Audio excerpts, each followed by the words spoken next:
আসসালামু আলাইকুম রহমতুল্লাহ। আজকে আমরা রসায়নের পদার্থের তৃতীয় অধ্যায় পদার্থের গঠন নিয়ে আলোচনা করব। আলোচক হিসেবে রয়েছি লিওন হাসান। তো পদার্থের তৃতীয় অধ্যায়ের মধ্যে রয়েছে মৌলিক পদার্থ ও যৌগিক পদার্থ। রয়েছে মৌলিক পদার্থ ও যৌগিক পদার্থ। মৌলিক পদার্থ কোনগুলো? যে পদার্থগুলোকে ভাঙলে যে পদার্থগুলোকে ভাঙলে সেই পদার্থ ছাড়া অন্য কোনো পদার্থ পাওয়া যায় না। অন্য কোনো পদার্থ পাওয়া যায় না, তাকে বলা হয় মৌলিক পদার্থ। অর্থাৎ সেই মৌলটা ছাড়া অন্য কোনো পদার্থ পাওয়া যাবে না, সেকে বলা হয় মৌলিক পদার্থ। তো এ পর্যন্ত 118টি মৌল আবিষ্কৃত হয়েছে। এ পর্যন্ত 118টি মৌল আবিষ্কৃত হয়েছে। তার মধ্যে প্রকৃতি থেকে পাওয়া যায় 98টি। 98টি মৌল প্রকৃতিতে পাওয়া যায়, বাকিগুলো কৃত্রিমভাবে তৈরি করা হয়েছে ল্যাবরেটরির মধ্যে। তো মৌলিক পদার্থ কোনগুলো? যেমন উদাহরণ হিসেবে রয়েছে সোনা, রূপা, লোহা, অক্সিজেন। এগুলো প্রত্যেকটা হচ্ছে মৌলিক পদার্থ। কারণ এগুলোকে যদি ভাঙা হয় তাহলে এইগুলো ছাড়া আর অন্য কোনো পদার্থ পাওয়া যাবে না। যেমন সোনাকে যদি ভাঙা হয় তাহলে সোনা ছাড়া আর অন্য কোনো পদার্থ পাওয়া যাবে না। যেমন রূপাকে যদি ভাঙা হয় তাহলে রূপা ছাড়া অন্য কিছু পাওয়া যাবে না। সেরকম প্রত্যেকটি পদার্থকে যদি আমরা ভাঙি, প্রত্যেকটি পদার্থই আমরা সেই পদার্থই শুধু পাবো, অন্য কোনো পদার্থ পাবো না। এজন্য একে বলা হয় মৌলিক পদার্থ। আবার যৌগিক পদার্থ, যে সকল মৌলকে ভাঙলে দুই বা তার অধিক, দুই বা ততোধিক, অর্থাৎ সেই মৌলটাকে ভাঙলে দুইয়ের অধিক মৌল পাওয়া যায়, তাকে বলা হয় যৌগিক পদার্থ। তাকে বলা হয় যৌগিক পদার্থ। যৌগের ধর্ম, তার উপাদান মৌলগুলোর ধর্ম থেকে সম্পূর্ণ আলাদা। এদের যে যৌগগুলো, যে মৌলগুলো থাকবে, এদের ধর্ম থেকে আলাদা। যেমন উদাহরণ হচ্ছে পানি। যেমন হচ্ছে H2O, পানি। এখানে রয়েছে দুটি হাইড্রোজেন ও একটি অক্সিজেন, অর্থাৎ 2:1। এই যে হাইড্রোজেন ও অক্সিজেন, এদের যে ধর্ম, হাইড্রোজেনের ধর্ম আলাদা, অক্সিজেনের ধর্ম আলাদা।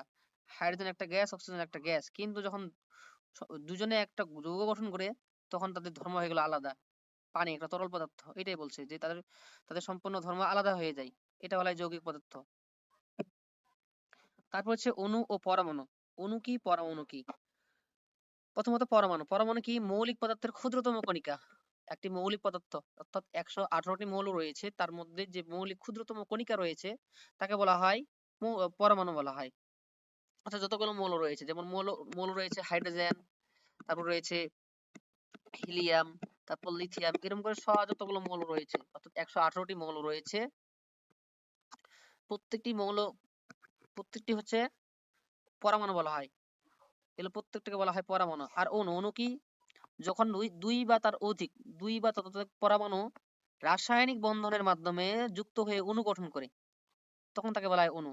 অর্থাৎ অণু হচ্ছে কি? যখন দুইটি পরমাণু বা তার অধিক পরমাণু একসাথে যুক্ত হয়ে থাকে, রাসায়নিক একটি বন্ধন তৈরি করে, তখন তাকে বলা হয় অণু।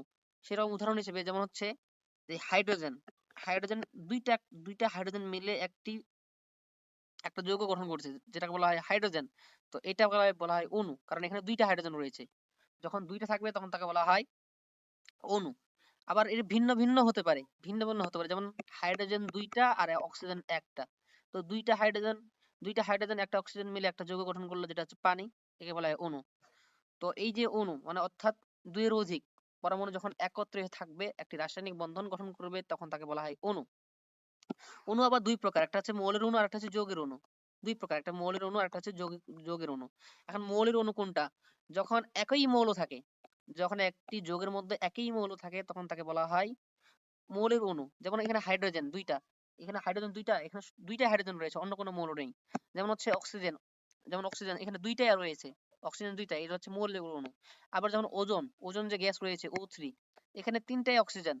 অর্থাৎ যে মৌলগুলো ওইগুলোই থাকে, অন্য কোনো মৌল থাকে না, সেক্ষেত্রে ওই যৌগটাকে বলা হয় মৌলের অণু বলা হয়। কারণ এখানে একই মৌল রয়েছে, অক্সিজেন এখানে দুইটা অক্সিজেনের রয়েছে, অক্সিজেন এখানে তিনটা অক্সিজেন রয়েছে, একে বলা হয় মৌলের অণু। আর যৌগের অণু কাকে বলে? যখন দুইটা ভিন্ন ভিন্ন, দুই বা তার অধিক যখন ভিন্ন ভিন্ন মৌল একত্রে একটা অণু গঠন করবে, তখন তাকে বলা হয় যৌগের অণু। যেমন carbon die oxide CO2, carbon একটা, অক্সিজেন দুইটা, আলাদা আলাদা। যখন দুইটা আলাদা আলাদা পরমাণু যুক্ত হয়ে একটি যৌগ গঠন করবে, তখন তাকে বলা হয় যৌগের অণু। তো এগুলো হচ্ছে যৌগের অণু। তারপরে প্রতীক ও সংকেত। প্রতীক কি, সংকেত কি? এখন বলছে প্রতীক। মৌলের ইংরেজি বা ল্যাটিন নামের সংক্ষিপ্ত রূপকে বলা হয় প্রতীক। একটি মৌলের ইংরেজি বা ল্যাটিন নামের সংক্ষিপ্ত রূপকে বলা হয় প্রতীক। এখন প্রতীক লেখার নিয়ম হচ্ছে কি, প্রথম অক্ষর মানে প্রথম অক্ষর বড় হাতের হয়, অর্থাৎ যে কোনো একটা মৌলে, যেমন এখানে যে মৌলগুলো রয়েছে হাইড্রোজেন, অক্সিজেন, নাইট্রোজেন, এগুলো হচ্ছে মৌল। একাধিক প্রথমত প্রথম অক্ষর বড় হাতের লেখা হয়, যেমন হাইড্রোজেন। হাইড্রোজেন যে একটা মৌল রয়েছে এর মধ্যে প্রথম অক্ষর কি, এইচ, হাইড্রোজেন। তো হাইড্রোজেন এস নিছে। যেমন অক্সিজেন, অক্সিজেনের প্রথম অক্ষর কি, ও, এখানে অক্সিজেন ও নিছে। যেমন নাইট্রোজেন, নাইট্রোজেনের সংকেত কি, নাইট্রোজেন, নাইট্রোজেনের প্রথম প্রথম অক্ষর কি, এন। যদি এরকম যদি একটি মৌল, একটি মৌলের ক্ষেত্রে প্রথম যে অক্ষরটা থাকে সেটা সেটা তার প্রতীক হিসেবে ব্যবহার হয়। আবার বলছে কি, যদি একাধিক মৌলের প্রথম অক্ষর একই হয়, এখন একাধিক মৌল হতে পারে যার প্রথম অক্ষর একই, তাহলে দ্বিতীয় আরেকটি ছোট হাতের অক্ষর দিয়ে ওই দুইটাকে আলাদা আলাদা করতে হয়। যেমন হচ্ছে কার্বন, কার্বনের হচ্ছে এটা এরকম কার্বন। তারপর হচ্ছে কি ক্যালসিয়াম,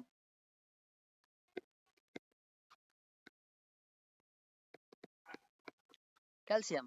তো এখানে কার্বন, এখানে আমরা সি, এখানেও সি, কার্বনও সি, এখানেও সি। তাহলে আমরা কোনটা নিব? এখানেও কি সি?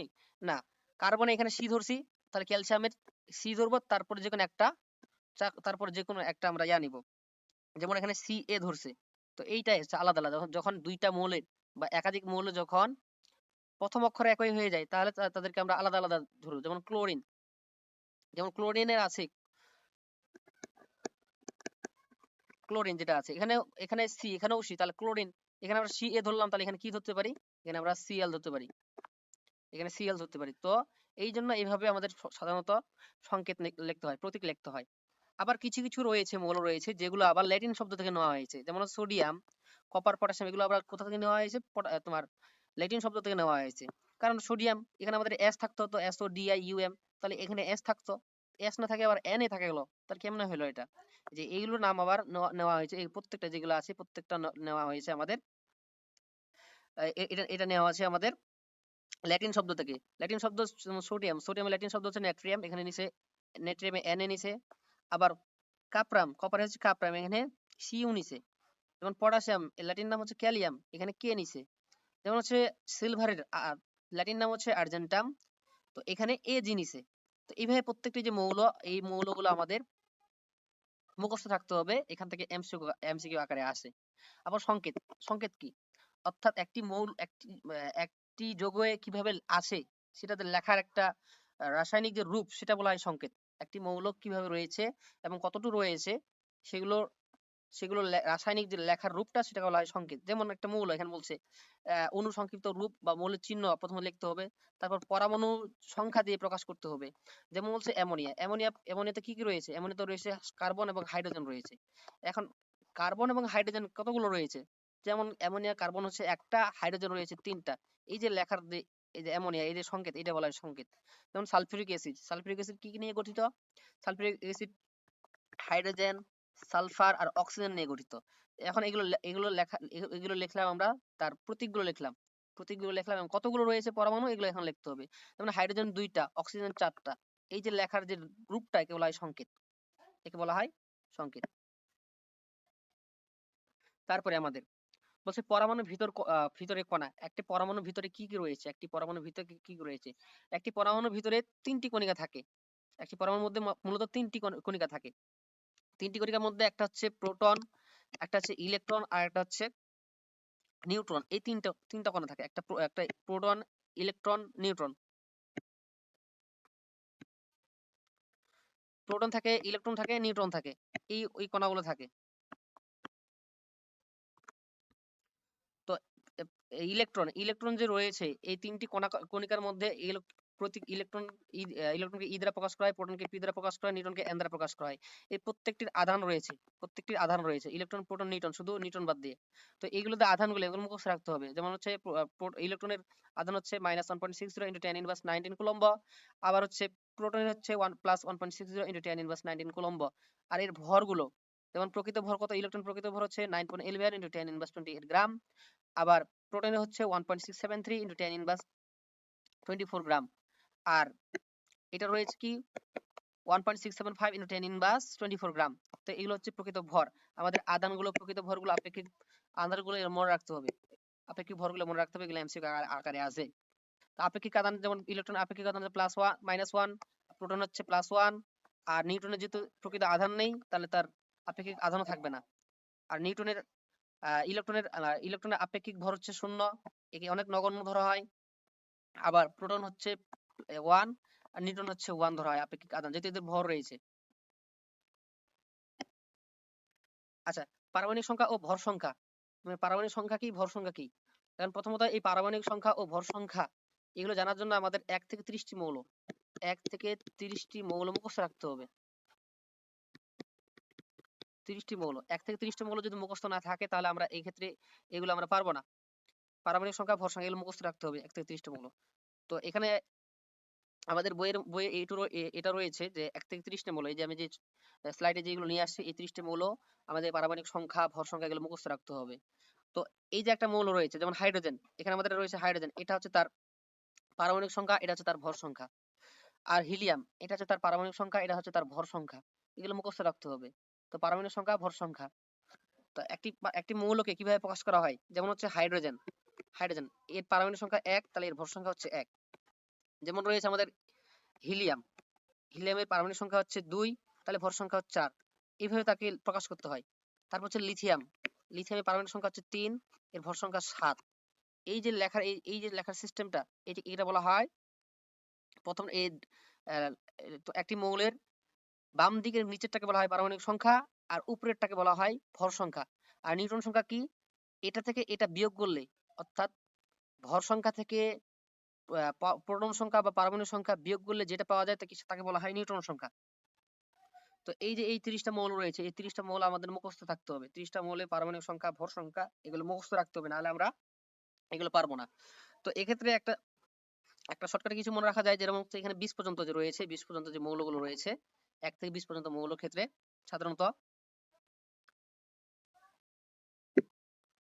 আচ্ছা, এই যে 1 থেকে যে 20 পর্যন্ত মৌলগুলো রয়েছে, 1 থেকে 20 পর্যন্ত যে মৌলগুলো রয়েছে, এই মৌলগুলোর ক্ষেত্রে সাধারণত যেগুলো জোর হয়, জোর জোরের জোরের ক্ষেত্রে যে জোর যে মৌলগুলো রয়েছে তার সাথে আমরা 2 গুণ করলে এর ভর সংখ্যা বের হয়ে যায়। ভর সংখ্যা ভর সংখ্যা পাওয়া যায়। জোরের ক্ষেত্রে 2 গুণ করলে এর ভর সংখ্যা পাওয়া যায়। কয়টা ব্যতিক্রম রয়েছে যেমন 2, যেমন হিলিয়াম, এটা 2, তাহলে ভর সংখ্যা হয়েছে কত, 4। তারপর হচ্ছে তারপর তার জোড় সংখ্যা হচ্ছে 4, যেটা হচ্ছে বেরিলিয়াম, এটা 8 হওয়ার কথা, এটা ব্যতিক্রম, এটা শুধু ব্যতিক্রম। 4 হওয়ার কথা ছিল, হয়ে গেছে 9, এটা ব্যতিক্রম, এটা মনে রাখতে হবে। বাকিগুলো সবগুলো ব্যতিক্রম না। যেমন হচ্ছে কার্বন 6, এটা জোড় সংখ্যা 6, এর ভর সংখ্যা হচ্ছে 12। আবার অক্সিজেন হচ্ছে 8, হয়েছে 16। যেমন হচ্ছে নিয়ন হচ্ছে 10, হয়েছে 20। তারপর হচ্ছে ম্যাগনেসিয়াম 12, হয়েছে 24। তারপর হচ্ছে সিলিকন 14, হয়েছে 28। তারপর হচ্ছে সালফার 16, হয়েছে 32। এটা আবার ব্যতিক্রম, হয়েছে এটা এটা 18, এটা 40, এটা ব্যতিক্রম। তাহলে জোড় সংখ্যার ক্ষেত্রে দুইটা ব্যতিক্রম, একটা হচ্ছে এটা একটা ব্যতিক্রম, আর এটা একটা ব্যতিক্রম। আবার এখানে দেখো ক্যালসিয়াম কত, ক্যালসিয়াম 20, হয়েছে কত, 40। তাহলে এগুলো 2 গুণ করলে আমাদের ভর সংখ্যাগুলো বের হয়ে যায় জোরের ক্ষেত্রে। আর যদি বিজোড় করি, আর বিজোড়ের ক্ষেত্রে বিজোড়ের ক্ষেত্রে 2 গুণ করে তার সাথে 1 যোগ করলে এর ভর সংখ্যা বের হয়ে যায়। এর ভর সংখ্যা বের হয়ে যায়। বিজোড়ের সাথে 2 গুণ করলে 1 যোগ করে ভর সংখ্যা বের হয়ে যায়, হাইড্রোজেন বাদ দিয়ে, হাইড্রোজেন ব্যতিক্রম। যেমন হচ্ছে 3 নাম্বার লিথিয়াম, 2 গুণ করলে 6 হয়, একসাথে 1 যোগ করলে 7, এটা ঠিক আছে। আবার এটা 5, বিজোড় সংখ্যা 5, 2 গুণ করলে 10 হয়, 1 যোগ করলে 11 হয়, এটা মিলছে। আবার নাইট্রোজেন 7, 7 দিয়ে 14, 15 হয়, এটা ব্যতিক্রম। তাহলে আমরা ব্যতিক্রম পাইলাম কোনটা, এটা একটা ব্যতিক্রম পাইলাম, হাইড্রোজেন একটা ব্যতিক্রম পাইলাম, এই দুইটা শুধু ব্যতিক্রম রয়েছে। তারপর হচ্ছে যেমন ফ্লোরিন 9, 2 গুণ করলে 18 হয়, 1 যোগ করলে 19 হয়, এটা ঠিক আছে। তারপর হচ্ছে সোডিয়াম 11, 2 গুণ করলে 22 হয়, 1 যোগ করলে 23 হয়, এটা মিলছে। তারপর হচ্ছে 13, 2 গুণ করলে হয় 26, 1 যোগ করলে 27। 15, 2 গুণ করলে 30, 1 যোগ করলে 31। তারপর হচ্ছে 17, 2 গুণ করলে হয় 34, আর 1 যোগ করলে 35। এখানে শুধু একটু ব্যতিক্রম হয়েছে, একটু খালি 35 ঠিকই হবে, খালি 0.5 হবে, 35.5। তারপর হচ্ছে পটাশিয়াম 19, 2 গুণ করলে 38, 1 যোগ করলে 39। এই প্রত্যেকটি মৌলিক এই যে যেগুলো রয়েছে বাকিগুলো আমাদের মুখস্থ রাখতে হবে। তো কিছু কিছু জায়গায় আমরা শর্টকাটে মনে রাখা যায়, এর শর্টকাট এগুলা জোড় ক্ষেত্রে হয় 2 গুণ করলে সাধারণত এর ভর সংখ্যা বের হয়ে যায়, আর বিজোড়ের ক্ষেত্রে 2 গুণ করে 1 যোগ করলেই তার ভর সংখ্যা বের হয়ে যায়। তো এগুলো মুখস্থ রাখতে হবে। তো পারমাণবিক সংখ্যা ও ভর সংখ্যা তো আমরা চিনলাম, পারমাণবিক সংখ্যা ও ভর সংখ্যা। এখন একটি মৌলের পারমাণবিক সংখ্যা, ভর সংখ্যা ও নিউটন সংখ্যা কিভাবে বের করতে পারি? এই যে ভর সংখ্যা রয়েছে, ভর সংখ্যা হচ্ছে কি প্রোটন সংখ্যা ও নিউটন সংখ্যার যোগফল। ভর সংখ্যা হচ্ছে প্রোটন সংখ্যা ও নিউটন সংখ্যার যোগফল। ভর সংখ্যাকে এ দ্বারা প্রকাশ করা হয়, প্রোটন সংখ্যাকে জেড দ্বারা প্রকাশ করা হয়, নিউটন সংখ্যাকে এন দ্বারা প্রকাশ করা হয়। তাহলে আমাদের ভর সংখ্যা এ সমান সমান কি আসবে? এ সমান সমান আমাদের আসবে জেড প্লাস এন, অর্থাৎ জেড হচ্ছে পারমাণবিক সংখ্যা, এন হচ্ছে নিউটন সংখ্যা। তাহলে আমাদের নিউটন সংখ্যা, তাহলে এন সমান সমান কি আসবে? নিউটন সংখ্যা যদি আমরা এন ধরি তাহলে এ মাইনাস জেড হবে, অর্থাৎ নিউটন সংখ্যা হবে কি পারমাণবিক ভর থেকে আমাদের দুই প্রোটন সংখ্যা বিয়োগ করি। পারমাণবিক ভর সংখ্যা থেকে যদি আমরা পারমাণবিক ভর সংখ্যা থেকে যদি আমরা পারমাণবিক সংখ্যা বিয়োগ করি তাহলে আমরা নিউটন সংখ্যা বের হয়ে যাবে। তো এইভাবে আমাদের প্রোটন সংখ্যা নিউটন সংখ্যা বের করতে হয়। তো আমরা কয়েকটা অঙ্ক করি। যেমন সোডিয়াম, বইয়ে আছে সোডিয়াম, সোডিয়াম 11 আছে, 23 রয়েছে। তাহলে এর প্রথমত আমরা তিনটা জিনিস বার করতে হবে। প্রোটন সংখ্যা, ইলেকট্রন সংখ্যা আমরা বার করব। প্রোটন সংখ্যা কত, তারপর হচ্ছে ইলেকট্রন সংখ্যা কত, ভর সংখ্যা কত, নিউটন সংখ্যা কত, এই চারটা জিনিস আমাদের এমসিকিউ তে আসে। তো একটি মৌল দেওয়া আছে এরকম সোডিয়াম, এর ভর সংখ্যা, এই প্রোটন সংখ্যা হচ্ছে 11, 23 লেখা আছে, এরকম একটা প্রতীক দেওয়া আছে। এই প্রতীকটা কি বোঝায়? তো এখানে প্রোটন সংখ্যা কত, ইলেকট্রন সংখ্যা কত, তারপর হচ্ছে ভর সংখ্যা কত, নিউটন সংখ্যা কত। তো এখানে যেহেতু 23 হচ্ছে কি, তার 23 হচ্ছে তার ভর সংখ্যা, তাহলে 23 হচ্ছে তার ভর সংখ্যা। আর তার হচ্ছে এই যে 11 হচ্ছে কি, 11 হচ্ছে প্রোটন সংখ্যা বোঝায়, তাহলে 11 হচ্ছে তার প্রোটন সংখ্যা। আর একটি মৌলে যতটি প্রোটন সংখ্যা থাকে ঠিক ততটি ইলেকট্রন সংখ্যা থাকে। তাহলে ইলেকট্রন সংখ্যা কতটি হবে? 11টি। আবার বলতেছি, একটি মৌলে যতটি প্রোটন সংখ্যা থাকে ঠিক ততটি ইলেকট্রন সংখ্যা থাকে। তো এখানে যদি প্রোটন সংখ্যা থাকে 11টি, এখানে প্রোটন সংখ্যা 11টি, তাহলে ইলেকট্রন সংখ্যা আমাদের 11টি হবে। আর নিউটন সংখ্যা কিভাবে বার করতে হয়? নিউটন সংখ্যা এখান থেকে এরা বিয়োগ করলে আমাদের নিউটন সংখ্যা বের হয়ে যায়। যেমন 23 থেকে 11, আমরা 23 থেকে যদি 11 বিয়োগ দিই তাহলে আমাদের কত আসে? 23 থেকে যদি আমরা 11 বিয়োগ দিই নিউটন সংখ্যার ক্ষেত্রে, 23 থেকে 11 বিয়োগ দিলে 12 আসে। তাহলে এর নিউটন সংখ্যা কত? 12। আবার যদি আমরা এভাবে থাকে যে কোন একটা মৌল দেওয়া আছে, এভাবে আছে অ্যালুমিনিয়াম, এটা আছে 13 আর এটা 27। তো এখানে আমাদের তাই চাইতে পারে যে তার প্রোটন সংখ্যা কত, তার ইলেকট্রন সংখ্যা কত, তার পারমাণবিক ভর কত, তারপর হচ্ছে তার নিউটন সংখ্যা কত। এই যে জিনিসগুলো, এগুলো কি কি, যে কোনো একটা এমসিকিউ চাইতে পারে যে এগুলো কি। যেমন আমরা প্রোটন সংখ্যা এখানে কত, প্রোটন সংখ্যা 13, কারণ এইটা প্রোটন সংখ্যা বা পারমাণবিক সংখ্যা হচ্ছে 13। আর একটি মৌলে প্রোটন সংখ্যা পারমাণবিক সংখ্যা 13 হলে তার ইলেকট্রন সংখ্যা কত হবে? 13 হবে। আর এখানে ভর সংখ্যা কত দেওয়া আছে? ভর সংখ্যা দেওয়া আছে 27। আর নিউটন সংখ্যা কত? তাহলে নিউটন সংখ্যা আমাদের কি করতে হবে? এই 27 থেকে 13 বিয়োগ দিলে আমাদের নিউটন সংখ্যা বের হয়ে যাবে। 27 থেকে 13 বিয়োগ দিলে আমাদের নিউটন সংখ্যা বের হয়ে যাবে। তাহলে নিউটন সংখ্যা কত আসবে? 27 মাইনাস হচ্ছে 13 সমান সমান 14। তাহলে আমাদের নিউটন সংখ্যা কত? 14। এইভাবে বার করতে বলে। আবার এখানে আরেকটা জিনিস হচ্ছে তোমাদের এইভাবে থাকতে পারে, যেমন হচ্ছে অ্যালুমিনিয়াম, আর এখানে একটা হচ্ছে অ্যালুমিনিয়াম দিল, এখানে দিল 13, এখানে দিল 27, আর এখানে 3 প্লাস দিল। এখন এগুলোর ক্ষেত্রে তোমার বার করতে বললো প্রোটন সংখ্যা কত, তারপর হচ্ছে ইলেকট্রন সংখ্যা কত, তারপর হচ্ছে নিউটন সংখ্যা কত, তারপর হচ্ছে ভর সংখ্যা কত। এইগুলো যে চাইলো এখন যে প্রোটন, ইলেকট্রন, নিউটন, ভর সংখ্যা গেল কত। তো এক্ষেত্রে আমাদের প্রোটন সংখ্যা কত? প্রোটন সংখ্যা তো এটা হলো প্রোটন সংখ্যা, পারমাণবিক সংখ্যা। তো এটা আমাদের 13 হয়ে গেল। এখন আমি বলছিলাম একটি মৌলে যতটি প্রোটন সংখ্যা থাকে ঠিক ততটি ইলেকট্রন থাকে। তো প্রোটন সংখ্যা তো 13টি, তাহলে ইলেকট্রন সংখ্যা কি 13 হবে? 13 হবে কি না? 13 হবে না। তখন করতে হবে কি, এই যে এখানে লক্ষ্য করতে হবে, এটা স্বাভাবিক ছিল, স্বাভাবিক ক্ষেত্রে আমরা 13 বসাই দিয়েছিলাম, কিন্তু এখানে লক্ষ্য করো, এখানে সে 3টা ইলেকট্রন ত্যাগ করছে, প্লাস থাকা মানে ত্যাগ করা। যদি প্লাস হয় তাহলে আমাদের কি করতে হবে? ইলেকট্রন সংখ্যা, প্রোটন সংখ্যা থেকে ইলেকট্রন সংখ্যা বিয়োগ দিতে হবে। আর যদি মাইনাস হয় তাহলে আমাদের ইলেকট্রন সংখ্যা যোগ করতে হবে। তো এখানে প্লাস আসে, আমাদের কি করতে হবে? 3 দিয়ে বিয়োগ করতে হবে, অর্থাৎ 3টি ইলেকট্রন সে ত্যাগ করছে। প্লাস মানে বোঝায় ইলেকট্রন ত্যাগ করে দিছে। তার ইলেকট্রন সংখ্যা 13টি ছিল ইলেকট্রন, যেহেতু প্রোটন সংখ্যা ছিল 13টি, তাই ইলেকট্রন সংখ্যা ছিল 13টি। কিন্তু কি করছে কি, 3টি ইলেকট্রন সে ত্যাগ করে দিছে। তো 3টি ইলেকট্রন ত্যাগ করলে তাহলে 3টি ইলেকট্রন বিয়োগ হয়ে যাবে, তাহলে এখানে কয়টি হবে? 10টি হবে। তাহলে এইটাই, তাহলে ইলেকট্রন সংখ্যা কয়টি? 10টি।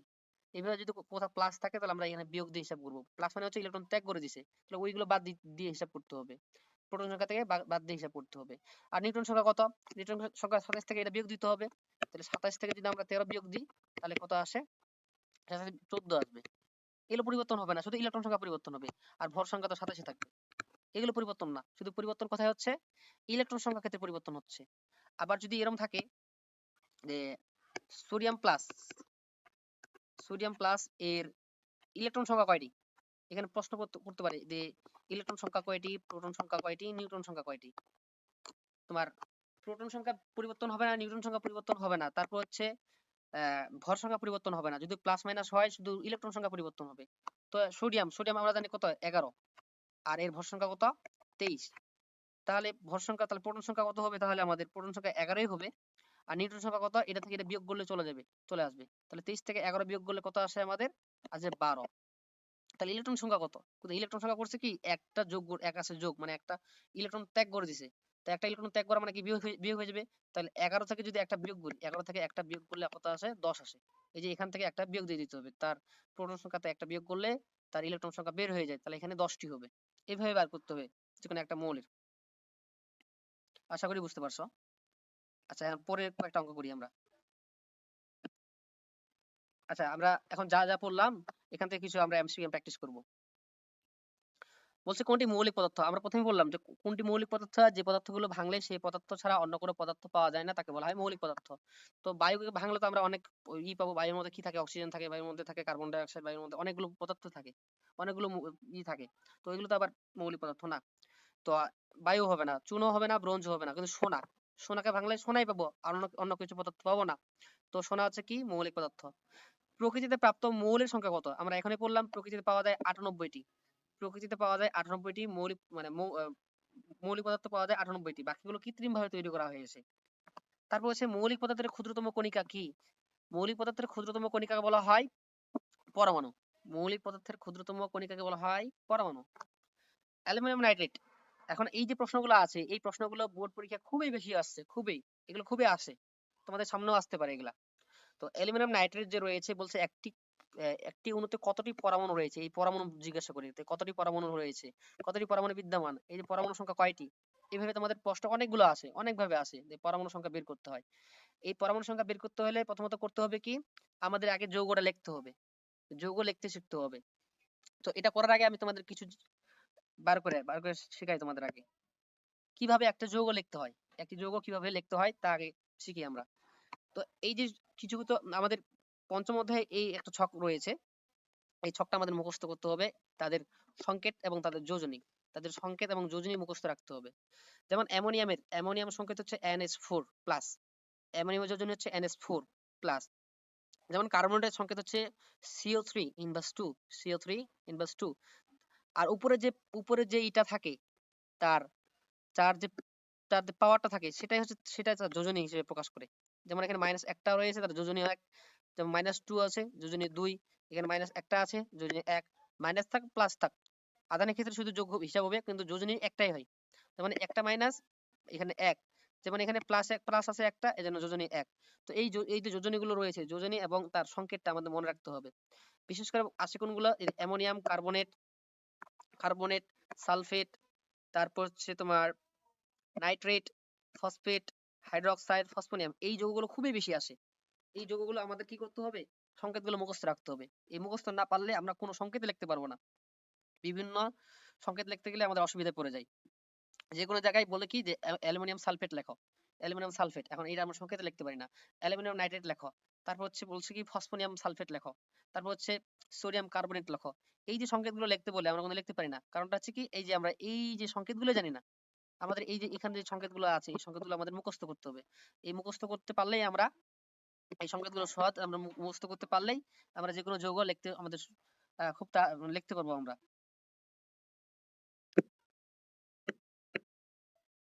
আচ্ছা, তো এখানে কয়েকটা সংকেত আমরা প্র্যাকটিস করি, তাহলে আমাদের সহজে হবে। বললো আমাদের একটা বললো কি যে লেখো আমাদের একটা বললো কি অ্যালুমিনিয়াম সালফেট, একটা সংকেত লিখতে বললো অ্যালুমিনিয়াম সালফেট। তো অ্যালুমিনিয়াম সালফেট, তো অ্যালুমিনিয়াম সংকেত কি, অ্যালুমিনিয়াম সংকেত হচ্ছে অ্যালুমিনিয়াম সালফেট। এখন তো সালফেট কোথায় আছে, এই যে সালফেট, এটা সালফেটের সংকেত কি SO4, সালফেটের সংকেত কত SO4। অ্যালুমিনিয়াম, এটা হচ্ছে অ্যালুমিনিয়ামের সংকেত এটা, আর সালফেট সংকেত আমাদের এখান থেকে মুখস্থ করতে হবে। অ্যালুমিনিয়াম সালফেট এখন লিখতেছি। এখন যোজনী, যোজনী একে অপরকে লিখতে হবে। যোজনী কিভাবে লিখতে হয় আমাদের, যোজনী একে অপরকে দিতে হবে। যেমন অ্যালুমিনিয়াম যোজনী হচ্ছে 3, অ্যালুমিনিয়াম যোজনী 3, তাহলে আমাদের করতে হবে কি এই যে ব্র্যাকেট, ব্র্যাকেট দিয়ে এর যোজনী একে দিতে হয়, তাহলে সালফেট এখানে 3 হবে, অ্যালুমিনিয়াম সালফেট। তাহলে অ্যালুমিনিয়াম লিখলাম, সালফেট লিখলাম, অ্যালুমিনিয়াম সালফেট। এখন অ্যালুমিনিয়াম যোজনী 3 একে দিলাম, আর সালফেট, সালফেটের যোজনী দেখো কত, এই যে সালফেটের যোজনী হচ্ছে কত 2 দেওয়া আছে, তাহলে এর যোজনী 2, তাহলে দিতে হবে কোথায়, একে দিতে হবে। এই যে অ্যালুমিনিয়াম সালফেট সংকেত হচ্ছে এইভাবে লিখতে হয়। তারপর আবার যদি সংকেত লিখতে বলে, যে যে কোনো একটা দিল, বললো এখন অ্যামোনিয়াম ফসফেট, অ্যামোনিয়াম হচ্ছে অ্যামোনিয়াম, আর হচ্ছে একটা হচ্ছে ফসফেট, এই যে ফসফেট, অ্যামোনিয়াম ফসফেট, এটা অ্যামোনিয়াম আর একটা হচ্ছে ফসফেট। এখন অ্যামোনিয়ামের সংকেত লিখি, অ্যামোনিয়াম সংকেত কি, এই যে এটা NH4, অ্যামোনিয়াম সংকেত হচ্ছে NH4, এটা হচ্ছে অ্যামোনিয়ামের সংকেত। অ্যামোনিয়ামের সংকেত লিখলাম। আবার বললো কি ফসফেট, ফসফেট সংকেত কি PO4, আমরা আগে লিখলাম, আগে আগে সংকেতগুলো লিখে নিতে হবে, তারপর এখন যোজনী একে অপরকে দিতে হবে। যেমন অ্যামোনিয়ামের যোজনী হচ্ছে অ্যামোনিয়ামের যোজনী 1, 1 লেখার দরকার নাই। অ্যামোনিয়াম দেখো, অ্যামোনিয়াম, এই যে অ্যামোনিয়াম রয়েছে, অ্যামোনিয়াম যোজনী কত 1, 1 লেখার দরকার নাই, একে গিয়ে দিতে হবে না, অর্থাৎ একজনকে যোজনী অন্যজনকে দিতে হয় অ্যামোনিয়াম। আর ফসফেট, ফসফেট দেখো যোজনী কত, ফসফেটের যোজনী হচ্ছে 3, তাহলে এর যোজনী হচ্ছে 3 ফসফেট, তাহলে আমাদের কোথায় দিতে হবে, এই যে অ্যামোনিয়ামকে দিতে হবে। তাহলে এই অ্যামোনিয়াম ব্র্যাকেট দিয়ে আমাদের এখানে দিতে হবে কত 3, ফসফেটের যোজনী এখানে 3, আর অ্যামোনিয়াম যোজনী 1। এইভাবে সংকেত লিখতে হয়। এভাবেই তোমাকে বলবো কি অ্যামোনিয়াম ফসফেট, তখন PO4 লিখতে হবে। বলবে অ্যামোনিয়াম সালফেট, তখন অ্যামোনিয়াম সালফেট সংকেত লিখতে হবে। তারপর ammonium sulphide, ammonium nitrate, ammonium phosphonium hydroxide, এরকম করে তোমার সংকেতগুলো দিবে। তো এইগুলো লেখার ক্ষেত্রে আমাদের এভাবে লিখতে হবে। এখন হচ্ছে কি পরমাণু সংখ্যা কিভাবে নির্ণয় করতে হয়, পরমাণু সংখ্যা, পরমাণু সংখ্যা নির্ণয়ের ক্ষেত্রে যেমন আমরা যদি বলা হয় এটা, এটা আমরা কি বললাম, এটা হচ্ছে অ্যালুমিনিয়াম সালফেট, অ্যালুমিনিয়াম সালফেট, আর অ্যামোনিয়াম ফসফেট। এখন এই অ্যালুমিনিয়াম সালফেট রয়েছে, অ্যালুমিনিয়াম সালফেটে কতটি পরমাণু বিদ্যমান, কতটি পরমাণু রয়েছে, এখন আমরা এটা হিসাব করতে হবে। তো এই যে অ্যালুমিনিয়াম রয়েছে, অ্যালুমিনিয়াম এখানে কয়টা অ্যালুমিনিয়াম রয়েছে, এখানে অ্যালুমিনিয়াম রয়েছে 2টা, 2 যোগ দিলাম। আচ্ছা এখানে সালফার রয়েছে কয়টা, একটা। আবার এখানে ব্র্যাকেট, ব্র্যাকেট দিয়ে 3 রয়েছে, তাহলে এটা গুণ দাও, এখানে একটা আর 3টা, তাহলে 3টাই হয়, তাহলে সালফার রয়েছে কয়টা, 3টা। আর অক্সিজেন এখানে রয়েছে কয়টা, 4টা, আবার এখানে 3টা গুণ দাও, 4 3 12টা, তাহলে অক্সিজেন রয়েছে 12টা। আবার বলতেছি এখানে অ্যালুমিনিয়াম রয়েছে কয়টা, 2টা। সালফার, সালফার রয়েছে কয়টা, এখানে একটা, আর 3 গুণ দিলে 3 হয়। আবার অক্সিজেন কয়টা রয়েছে, অক্সিজেন রয়েছে 4টা, আবার 3 গুণ দিলে 12 হয়। এখন আমরা হিসাব করি এখানে মোট কয়েকটা পরমাণু রয়েছে। তো এখানে এখানে রয়েছে 2 3 5, 5 আর 12 17, এখানে 17টি রয়েছে, এটা হিসাব করতে হয়। আবার এই যে অ্যামোনিয়াম নাইট্রেট, অ্যামোনিয়াম ফসফেট, এখানে আমরা কয়টা কয়টা রয়েছে, যেমন নাইট্রোজেন এখানে একটা, তাহলে এখানে 3 দিয়ে গুণ দিলে 3 হয়। হাইড্রোজেন রয়েছে কয়টা, 4টা, হাইড্রোজেন রয়েছে 4টা, আর 3টা গুণ দিলে হয় 12টা প্লাস। ফসফরাস এখানে রয়েছে কয়টা, একটা প্লাস। অক্সিজেন রয়েছে কয়টা, 4টা, 4টা দিয়ে আমাদের যোগ করতে হবে। তো এখন যোগ করি কয়টা হয়, 12 3 15, 15 1 16, 16 4 20, তাহলে এখানে রয়েছে 20টি। আবার যে কোনো একটা সংকেত লিখি, একটা একটা লিখি, আমরা কি লিখবো, সোডিয়াম কার্বনেট লিখতে, সোডিয়াম কার্বনেট, সোডিয়াম কার্বনেট, সোডিয়ামের সংকেত কি Na, কার্বনেট, দেখো কার্বনেট সংকেত কোনটা, এই যে CO3, সোডিয়াম কার্বনেট CO3। এখন সোডিয়াম, সোডিয়ামের যোজনী 1, এ লেখা দরকার নেই। আবার কার্বনেট এর যোজনী 2, তাহলে এখানে 2 লিখতে হবে। তাহলে আমরা এখানে হিসাব করি কয়টা মৌল রয়েছে, যেমন সোডিয়াম এখানে কয়টা রয়েছে, 2টা। যেমন কার্বন, কার্বন কয়টা রয়েছে, একটা। অক্সিজেন রয়েছে কয়টা, 3টা। এখন যোগ করি কয়টা হয়, সরি এখানে আমাদের, এখানে ভুল করছি একটু, এখানে আমাদের একটা হবে, এখানে আমাদের রয়েছে কয়টা, একটা। তাহলে 2 1 3, 3 আর 3 6টা, মোট কয়টা রয়েছে, 6টা। এখন এইগুলো আশা করি বুঝতে পারছো কিভাবে একটি মৌল সংকেত লিখতে হয়, এবং এবং সেখানে সেখানে কিভাবে আমরা পরমাণু সংখ্যা হিসাব করতে পারি। তো আসা আমরা কয়েকটা প্র্যাকটিস করি এখানে। এখন বলছে কি অ্যালুমিনিয়াম নাইট্রেট, অ্যালুমিনিয়াম নাইট্রেট। তো অ্যালুমিনিয়াম নাইট্রেট আমরা সংকেত লিখি, অ্যালুমিনিয়াম নাইট্রেট, অ্যালুমিনিয়াম সংকেত এটা, নাইট্রেট NO3, মুখস্থ করবা, এর আগে যেটা দিলাম ওটা মুখস্থ করতে হবে, নাহলে লিখতে পারবো না কখনো। তো অ্যালুমিনিয়াম নাইট্রেট, এখন অ্যালুমিনিয়াম যোজনী 3, 3 হলে আমাদের এই যে একটা বড় যৌগ, একে আমাদের কি করতে হয়, 3 দিতে হয়। আবার নাইট্রেট যেটা আছে, নাইট্রেটের যোজনী হচ্ছে 1, তো 1 লেখার দরকার নেই, 1 লেখার দরকার নেই। তাহলে আমরা এখানে কি করব, আমরা এখন এখানে হিসাব করব এখানে কতটি পরমাণু রয়েছে। তো অ্যালুমিনিয়াম কয়টা রয়েছে, এখানে অ্যালুমিনিয়াম রয়েছে একটা, নাইট্রোজেন এখানে একটা, তাহলে 3 দিয়ে গুণ দিতে হবে, তাহলে 3টা রয়েছে নাইট্রোজেন। অক্সিজেন কয়টা রয়েছে, অক্সিজেন এখানে 3টা, আর 3টা 9টা, 3 রয়েছে আর 3 গুণ দিলে 9টি। তাহলে হিসাব করি কয়টা আছে এখানে আমাদের, 3 একে 4, হিসাব করি, এখানে 3 একে 4 আর 9 যোগ করলে কত হয়? 9 4 13। তাহলে অ্যালুমিনিয়াম নাইট্রেটের পরমাণু সংখ্যা কয়টি? 13টি। এখন দেখো কোথায় আছে? এই 13টি। অ্যালুমিনিয়াম নাইট্রেটের পরমাণু সংখ্যা কয়টি হবে? 13টি। আর বলছে অ্যামোনিয়াম ফসফেট। এখন সংকেত লিখি। অ্যামোনিয়াম সংকেত হচ্ছে NH4 আর ফসফেটের সংকেত হচ্ছে PO4। এখন অ্যামোনিয়ামের যোজনী 1, অ্যামোনিয়ামের যোজনী 1, তাহলে এখানে লেখার দরকার নেই। আর ফসফেট এর যোজনী 3, তাহলে এর ফসফেটের যোজনী 3 আমাদের অ্যামোনিয়ামকে দিতে হবে। তাহলে আমরা ব্র্যাকেট দিয়ে আমরা এখানে 3 বসাই দেব। ব্র্যাকেট দিয়ে 3 বসাই দেব। যেহেতু 3টা মিলে একটা যৌগমূলক, যৌগমূলকের ক্ষেত্রে ব্র্যাকেট দিয়ে তার যোজনী বসাইতে হয়। তো এই যে অ্যামোনিয়াম, আমাদের অ্যামোনিয়াম ফসফেট সংকেতগুলো লিখলাম। এখন আমরা হিসাব করি এখানে কয়টা রয়েছে। যেমন নাইট্রোজেন রয়েছে এখানে কয়টা? নাইট্রোজেন এখানে একটা, 3 গুণ দিলে 3। নাইট্রোজেন 3টা রয়েছে। হাইড্রোজেন কয়টা রয়েছে? 4টা। 4টা আর 3টা 12টা। ফসফরাস রয়েছে কয়টা? একটা। অক্সিজেন রয়েছে কয়টা? অক্সিজেন রয়েছে আমাদের এখানে কয়টা? 4টা। তো হিসাব করি কয়টা রয়েছে এখানে। যেমন 12 3 15 16 4 20, এখানে রয়েছে কয়টি? 20টি। তাহলে অ্যামোনিয়াম ফসফেট এর পরমাণু সংখ্যা কয়টি? 20টি। বুঝা গেছে? আচ্ছা, ওজন। ওজন একটি অণুতে কতটি পরমাণু বিদ্যমান? যেগুলো আমি যেগুলো করাইলাম প্রত্যেকটা বোর্ডে আসা প্রশ্ন। এটা যশোর 24-এ আসছিল, 21-এ আসছিল, এটা হচ্ছে ময়মনসিংহ 24-এ আসছিল, ঢাকা বোর্ড 21-এ আসছিল। প্রত্যেকটা বোর্ডের কোশ্চেন, এগুলো অনেক পরীক্ষা আসে। যেমন ওজন। এখন ওজন একটি অণুতে কতটি পরমাণু বিদ্যমান? ওজনের সংকেত কি? O3। তো ওজনের সংকেত হচ্ছে O3। তাহলে এখানে বলছে কতটি পরমাণু বিদ্যমান, তাহলে এখানে অক্সিজেন কয়টা রয়েছে? অক্সিজেন 3টা। তাহলে এর উত্তর হবে 3টি। 3টি হবে।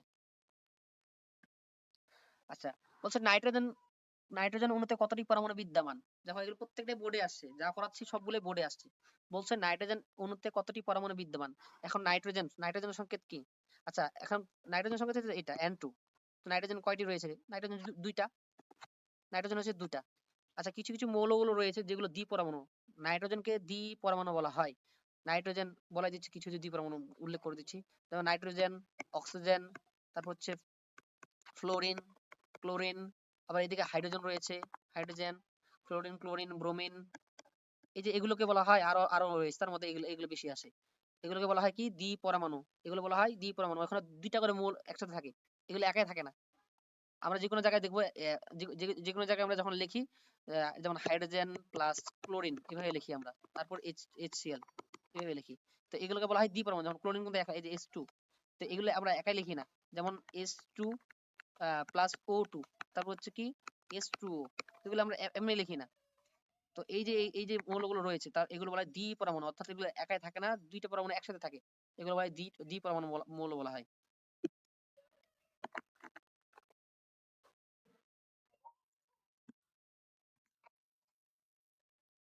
আচ্ছা, তাহলে আমরা এখন এই যে যেগুলো মৌলগুলো লিখে দিলাম, এই যে মৌলগুলো যে কোনো একটা যদি আসে, যদি বলা হয় এটা এর কতটি পরমাণু বিদ্যমান, তাহলে এগুলোতে কয়টি পরমাণু বিদ্যমান? দুইটি করে পরমাণু বিদ্যমান।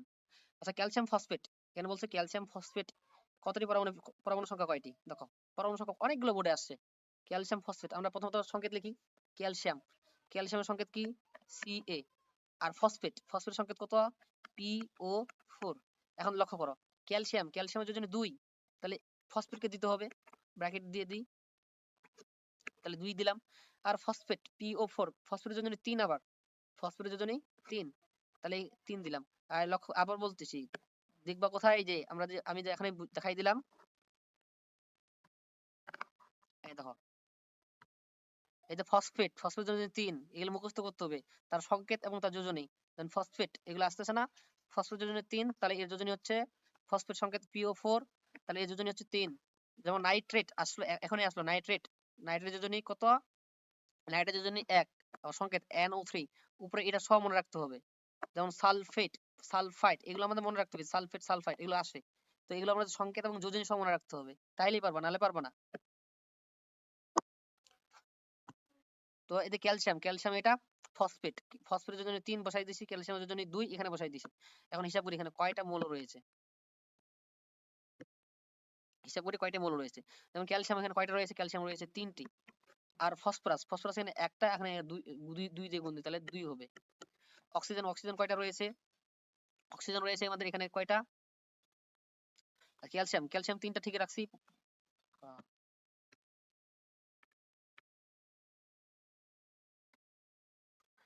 আচ্ছা, এখানে আমাদের ক্যালসিয়াম রয়েছে কয়টা? এখানে ক্যালসিয়াম 3টা, 3টা লিখছি। আমাদের ফসফরাস রয়েছে কয়টা? দুইটা, দুইটা লিখছি। এখন দেখো অক্সিজেন, অক্সিজেন কয়টা রয়েছে? অক্সিজেন রয়েছে অক্সিজেন রয়েছে এখানে 4টা, আর 2 দিয়ে গুণ দিলে কয়টা হয়? 8টা হয়। তাহলে হিসাব করি কয়টা রয়েছে? 3 দিয়ে 5, 3 দিয়ে 5 আর 8, 13টি। দেখো কত কোথায় রয়েছে 13টি? এই যে এই জায়গায় 13টি রয়েছে। তাহলে ক্যালসিয়াম ফসফেটের পরমাণু সংখ্যা কয়টি? 13টি। বলছে তুতের একটি অণুতে কয়টি পরমাণু বিদ্যমান? এখন তুতের সংকেত লিখতে হবে। তুত হচ্ছে কপার সালফেট, কপার সালফেট 5 অণু পানি, 5 অণু পানি, কপার সালফেট 5 অণু পানি। এটা হচ্ছে তুতের সংকেত। এখন আমরা হিসাব করি কোথায় কতটি পরমাণু রয়েছে। যেমন কপার এখানে কয়টা রয়েছে? কপার হচ্ছে একটা। সালফার কয়টা? একটা। অক্সিজেন কয়টা? 4টা। যোগ দিচ্ছি। আবার 5।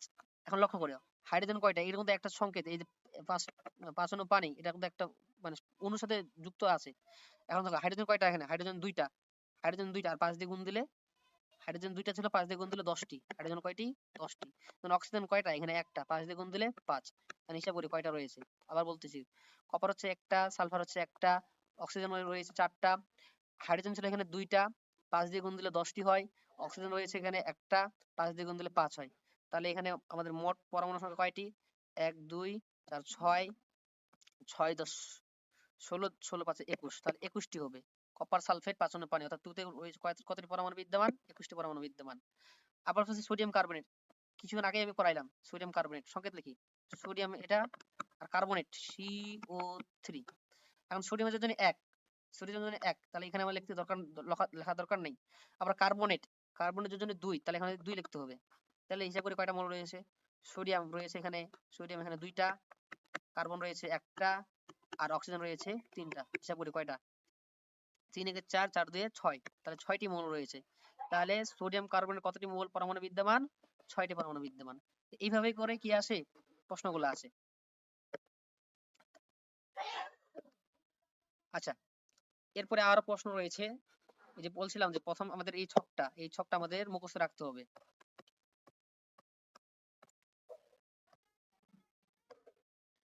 এই যে ছকটা রয়েছে আমাদের, এই ছকটা আমাদের কি করতে হবে? মুখস্থ রাখতে হবে।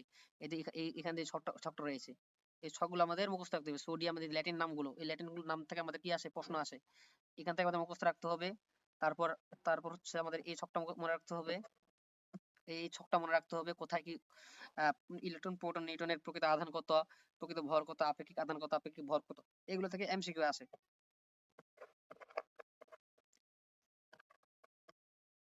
আচ্ছা, এখন দেখো বলছে কোনটি ল্যাটিন নাম থেকে নেওয়া হয়েছে। আমরা যে ছকটা পড়লাম ওখানে ল্যাটিন কিছু নাম, কিছু মৌল রয়েছিল যেগুলো ল্যাটিন নাম থেকে নেওয়া হয়েছে। তো ল্যাটিন নাম কোনগুলো নেওয়া হয়েছে? যেমন সোডিয়াম, সোডিয়াম কিন্তু পড়েছিলাম আমরা। সোডিয়ামটা কোথা থেকে নেওয়া হয়েছিল? সোডিয়ামটা নেট্রিয়াম, সোডিয়াম নেওয়া হয়েছিল কোথা থেকে? নেট্রিয়াম। সোডিয়াম যেটা আছে, সোডিয়ামটা নেওয়া হয়েছিল কোথায়? এই যে এটা ল্যাটিন নাম থেকে নেওয়া হয়েছিল, নেট্রিয়াম। বা ল্যাটিন ভাষা থেকে গৃহীত প্রতীক কোনটি? কোথায় কোনটা, মানে কোনটা ল্যাটিন থেকে নেওয়া হয়েছে? নাইট্রোজেন নিচে কি, কি পটাশিয়াম, কোবাল্ট, না ক্যালসিয়াম? কোনটা ল্যাটিন নাম থেকে নিয়েছে? আমাদের জানি আমরা ক্যালসিয়াম, এই যে ক্যালিয়াম। পটাশিয়ামটা কোথা থেকে নিয়েছে? ল্যাটিন নাম থেকে নিয়েছে, কে থেকে? ক্যালিয়াম। পটাশিয়াম পি থাকার কথা ছিল, হয়েছে কে। তাহলে এটা কোথা থেকে নেওয়া হয়েছে? এটা ল্যাটিন ভাষা থেকে নেওয়া হয়েছে। অ্যান্টিমনি এর সংকেত কোনটি? অ্যান্টিমনি দেখো এগুলো বোর্ডে আসে প্রত্যেকটাই। অ্যান্টিমনি সংকেত কি? SB, stibium. ল্যাটিন নাম হচ্ছে স্টিবিয়াম। নিচের কোনটি টিন এর সংকেত? টিন দেখো এর প্রত্যেকটা বোর্ডে আসছে, প্রত্যেকটা কতটা কতটা 22-এ আসছে, 23-এ আসছে, 22-এ আসছে, এগুলো বোর্ডে আসছে। নিচের কোনটি টিনের সংকেত? টিন, টিন হচ্ছে কি? এসএন, স্টের নাম। টিনের সংকেত হচ্ছে এসএন, স্টের নাম, ল্যাটিন নাম, স্টের নাম। পটাশিয়ামের প্রতীক কোনটি? পটাশিয়াম হচ্ছে কে, কে দিয়ে প্রকাশ করা হয়, সরি, পটাশিয়াম পি দ্বারা প্রকাশ করা হয়। পটাশিয়ামকে পি দ্বারা প্রকাশ করা হয়। পটাশিয়াম কেন? ও সরি সরি, পটাশিয়াম বলছে না আমাদের, এটা টিন, ঠিক আছে। পটাশিয়ামকে কি দ্বারা প্রকাশ করা হয়? কেলিয়াম। পটাশিয়ামকে কি দ্বারা প্রকাশ করা হয়? কে দ্বারা প্রকাশ করা হয়। আর পি দিয়ে ফসফরাস। এখন বলছি কি ফসফোনিয়াম, ফসফোনিয়াম ফসফেট, ফসফোনিয়াম ফসফেটের সংকেত কোনটি? তো আমরা লিখি ফসফোনিয়ামের সংকেত কি? PH4। আর ফসফেটের সংকেত কি? PO4। ফসফোনিয়াম ফসফেট সংকেত এটা। ফসফোনিয়াম হচ্ছে এটুকু, আর ফসফেট হচ্ছে এটুকু। ফসফোনিয়ামের যোজনী কত? ফসফেটের যোজনী হচ্ছে 1, তাহলে 1 লেখার এখানে দরকার নেই। আর ফসফেট এর যোজনী কত? 3, তাহলে এখানে ব্র্যাকেট দিয়ে 3 লিখতে হবে। দেখো এটা কোথায় আছে? PH4 ব্র্যাকেটে 3 PO4, এই দেখো এখানে রয়েছে PH4 ব্র্যাকেটে 3 PO4। তাহলে ফসফোনিয়াম ফসফেটের সংকেত হচ্ছে এটা। আচ্ছা, একটি প্রোটিনের প্রকৃত ভর কত? আমরা এখানে পড়লাম না যে ছকটা থেকে আসবে, দেখো কতগুলো বোর্ডে আসছে এগুলা। একটি প্রোটিনের প্রকৃত ভর একটি প্রোটন, আমরা একটি প্রোটনের প্রকৃত ভর পাইছিলাম 1.67, 1.673। তো 1.673 কোথায় আছে? 675, এটা তো না, এটা নিউটন ভর। এটা 1.67, তাহলে এটাই হবে 1.673 ইন্টু 10 ইনভার্স 24। এটা হচ্ছে প্রোটনের ভর ছিল। আর তোমার ইলেকট্রনের ভর ছিল,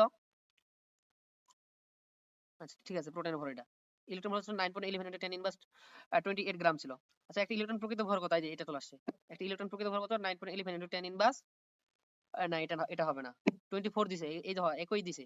এটাও 9.11 দিছে, এটাও 9.11 দিছে, কিন্তু এটা 10 ইনভার্স 28 গ্রাম হবে, 28 গ্রাম। নিউটনের প্রকৃত ভর কত? নিউটনের প্রকৃত ভর হচ্ছে 1.675, এটা 1.675, 1.675 ইন্টু 10 ইনভার্স 24 প্রকৃত ভর। একটি হাইড্রোজেন পরমাণু কতটি ভর?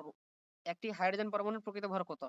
একটি হাইড্রোজেন পরমাণুর প্রকৃত ভর হচ্ছে 1.66, 1.66 ইন্টু 10 ইনভার্স, এটা না, এটা 1.66 ইন্টু 10 ইনভার্স 24 গ্রাম।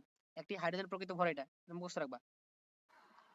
আচ্ছা, এখন প্রোটন সংখ্যা ও নিউট্রন সংখ্যা যে অঙ্কগুলো রয়েছে আমরা এখন বার করি। একটি মৌলের প্রোটন সংখ্যা কিভাবে বার করতে হয়, নিউট্রন সংখ্যা কিভাবে বার করতে হয়। বলছে ডি একটি মৌল, ডি হচ্ছে এই যে ডি বলছে একটি মৌল যার প্রোটন সংখ্যা এই যে 17, প্রোটন সংখ্যা বলছে কত? 17, এবং নিউট্রন সংখ্যা কত? নিউট্রন সংখ্যা দিছে 18। তাহলে নিউট্রন সংখ্যা দিছে 18, নিউট্রন সংখ্যা দিছে কত? 18 দিছে। বলছে মৌলটির প্রকাশ নির্ণয় করো।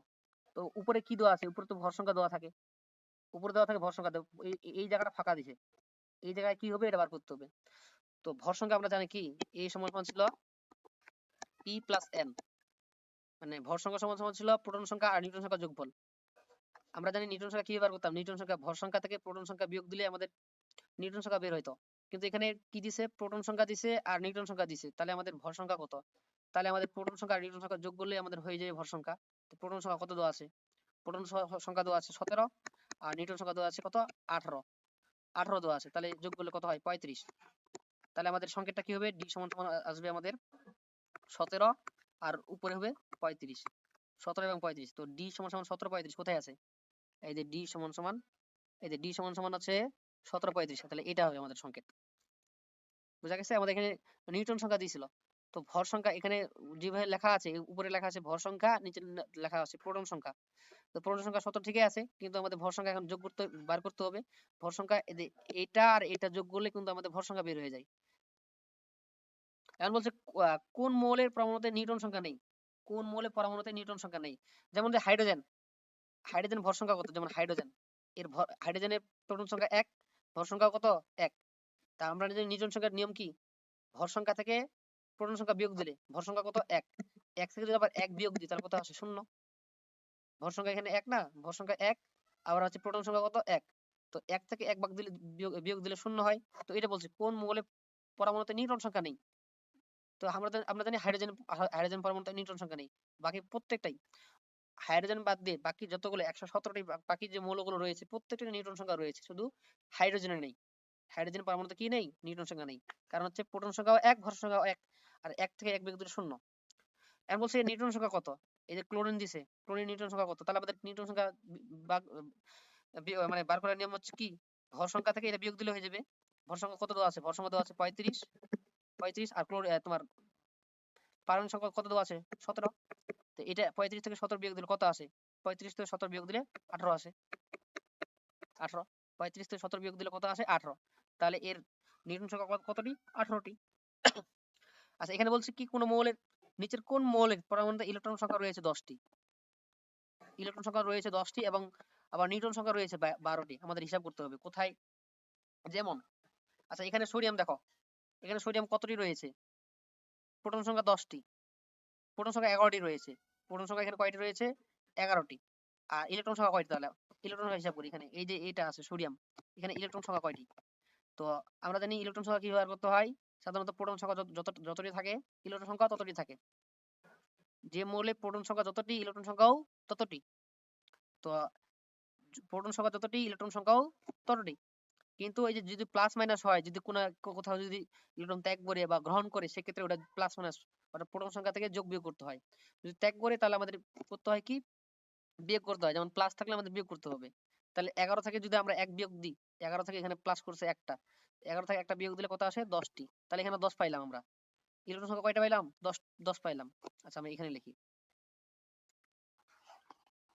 যেমন হচ্ছে সোডিয়াম, সোডিয়াম রয়েছে প্লাস, এখানে দিচ্ছে 11 আর দিচ্ছে এখানে 23। তো এই হিসাব করি আমরা কোথায় কি আছে। তো ইলেকট্রন সংখ্যা কয়টি? ইলেকট্রন সংখ্যা আমরা যদি 11 থেকে 1 বিয়োগ দিই তাহলে আসে 10, এটা ঠিক আছে। 11 থেকে 1 বিয়োগ দিলে 10 আসে। ইলেকট্রন সংখ্যা এখন আমরা বলছি কি নিউট্রন সংখ্যা কত? নিউট্রন সংখ্যা বার করি। নিউট্রন সংখ্যা কি বার করতে হয়? এটা থেকে এটা বিয়োগ দিলে হয়ে যায় 23 থেকে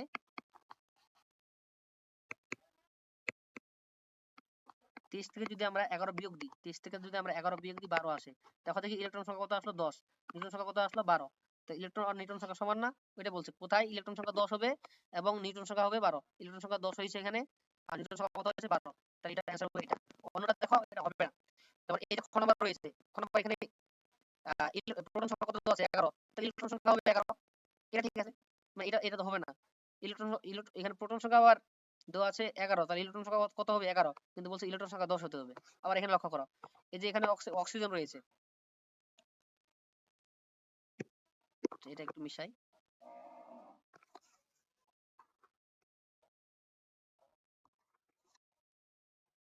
আচ্ছা এখানে এই যে গ নাম্বারটা যেটা আছে এটা ওইটা হিসাব করে দিই। এখানে আছে কি O-2, অক্সিজেন -2 রয়েছে, এখানে 8 আর এখানে রয়েছে কত? 17 রয়েছে। কারণ এখানে 8 হলে এখানে ইলেকট্রন সংখ্যা কিন্তু 8 হবে। গ নাম্বারটা দেখো যে এখানে যে রয়েছে কত প্রোটন সংখ্যা কত কত কত দেওয়া আছে? 8 রয়েছে। আর ইলেকট্রন সংখ্যা কত হবে? এখানে মাইনাস আছে না? তাহলে আমাদের করতে হবে কি প্লাস করতে হবে। মাইনাস থাকে, এগুলো মাইনাস থেকে প্লাস করতে হবে, প্লাস থেকে মাইনাস করতে হয় শর্টকাটে। তাহলে 8 প্লাস 2 তাহলে কত? 10টি। তাহলে এই দেখো ইলেকট্রন সংখ্যা 10টি, এটাও মিলে গেছিল। ক নাম্বারটাও মিলছে, খ নাম্বারটাও মিলছে ইলেকট্রন সংখ্যা। এখন নিউটন সংখ্যা কি 12 আসবে? এটা দেখতে হবে। যেমন এটা থেকে এটা বিয়োগ দিলে কত আসে? 17 থেকে 8 বিয়োগ দিলে প্রোটন নিউটন সংখ্যা 17 থেকে 8 বাদ দিলে কত আসে? 17 থেকে 8 বাদে 9 8 17, 9 আসবে। তাহলে কিন্তু নিউট্রন সংখ্যা তো মিলতেছে না। তাহলে এটা আমাদের অ্যান্সার কত হবে? এই যে সোডিয়াম প্লাসটাই হবে। তো এইভাবে কিন্তু আছে, যেমন কুমিল্লা বোর্ড 17 আসছিল। তাহলে ইলেকট্রন সংখ্যা 10, ইলেকট্রন সংখ্যা আমরা এখানে পাইছি 10, এই ইলেকট্রন সংখ্যা পাইছি 10, আবার নিউট্রন সংখ্যা কত পাইছি? 12। শুধু এটার ক্ষেত্রে হয়, বাকি সব ক্ষেত্রে হয় না। আচ্ছা এখন আমরা এটা করি। আচ্ছা এখানে যে রয়েছে m সমান সমান দেওয়া আছে এখানে 11 আর 23। তো এখানে প্রোটন ও নিউট্রন সব জায়গায় প্রোটন নিউট্রন রয়েছে সম্ভবত। প্রোটন নিউট্রন, প্রোটন নিউট্রন, তারপরে বার করি এটা। দেওয়া আছে m সমান সমান 11 আর দেওয়া আছে 23। তাহলে এখানে প্রোটন সংখ্যা বার করতে হবে আর হচ্ছে আমাদের নিউট্রন সংখ্যা বের করতে হবে।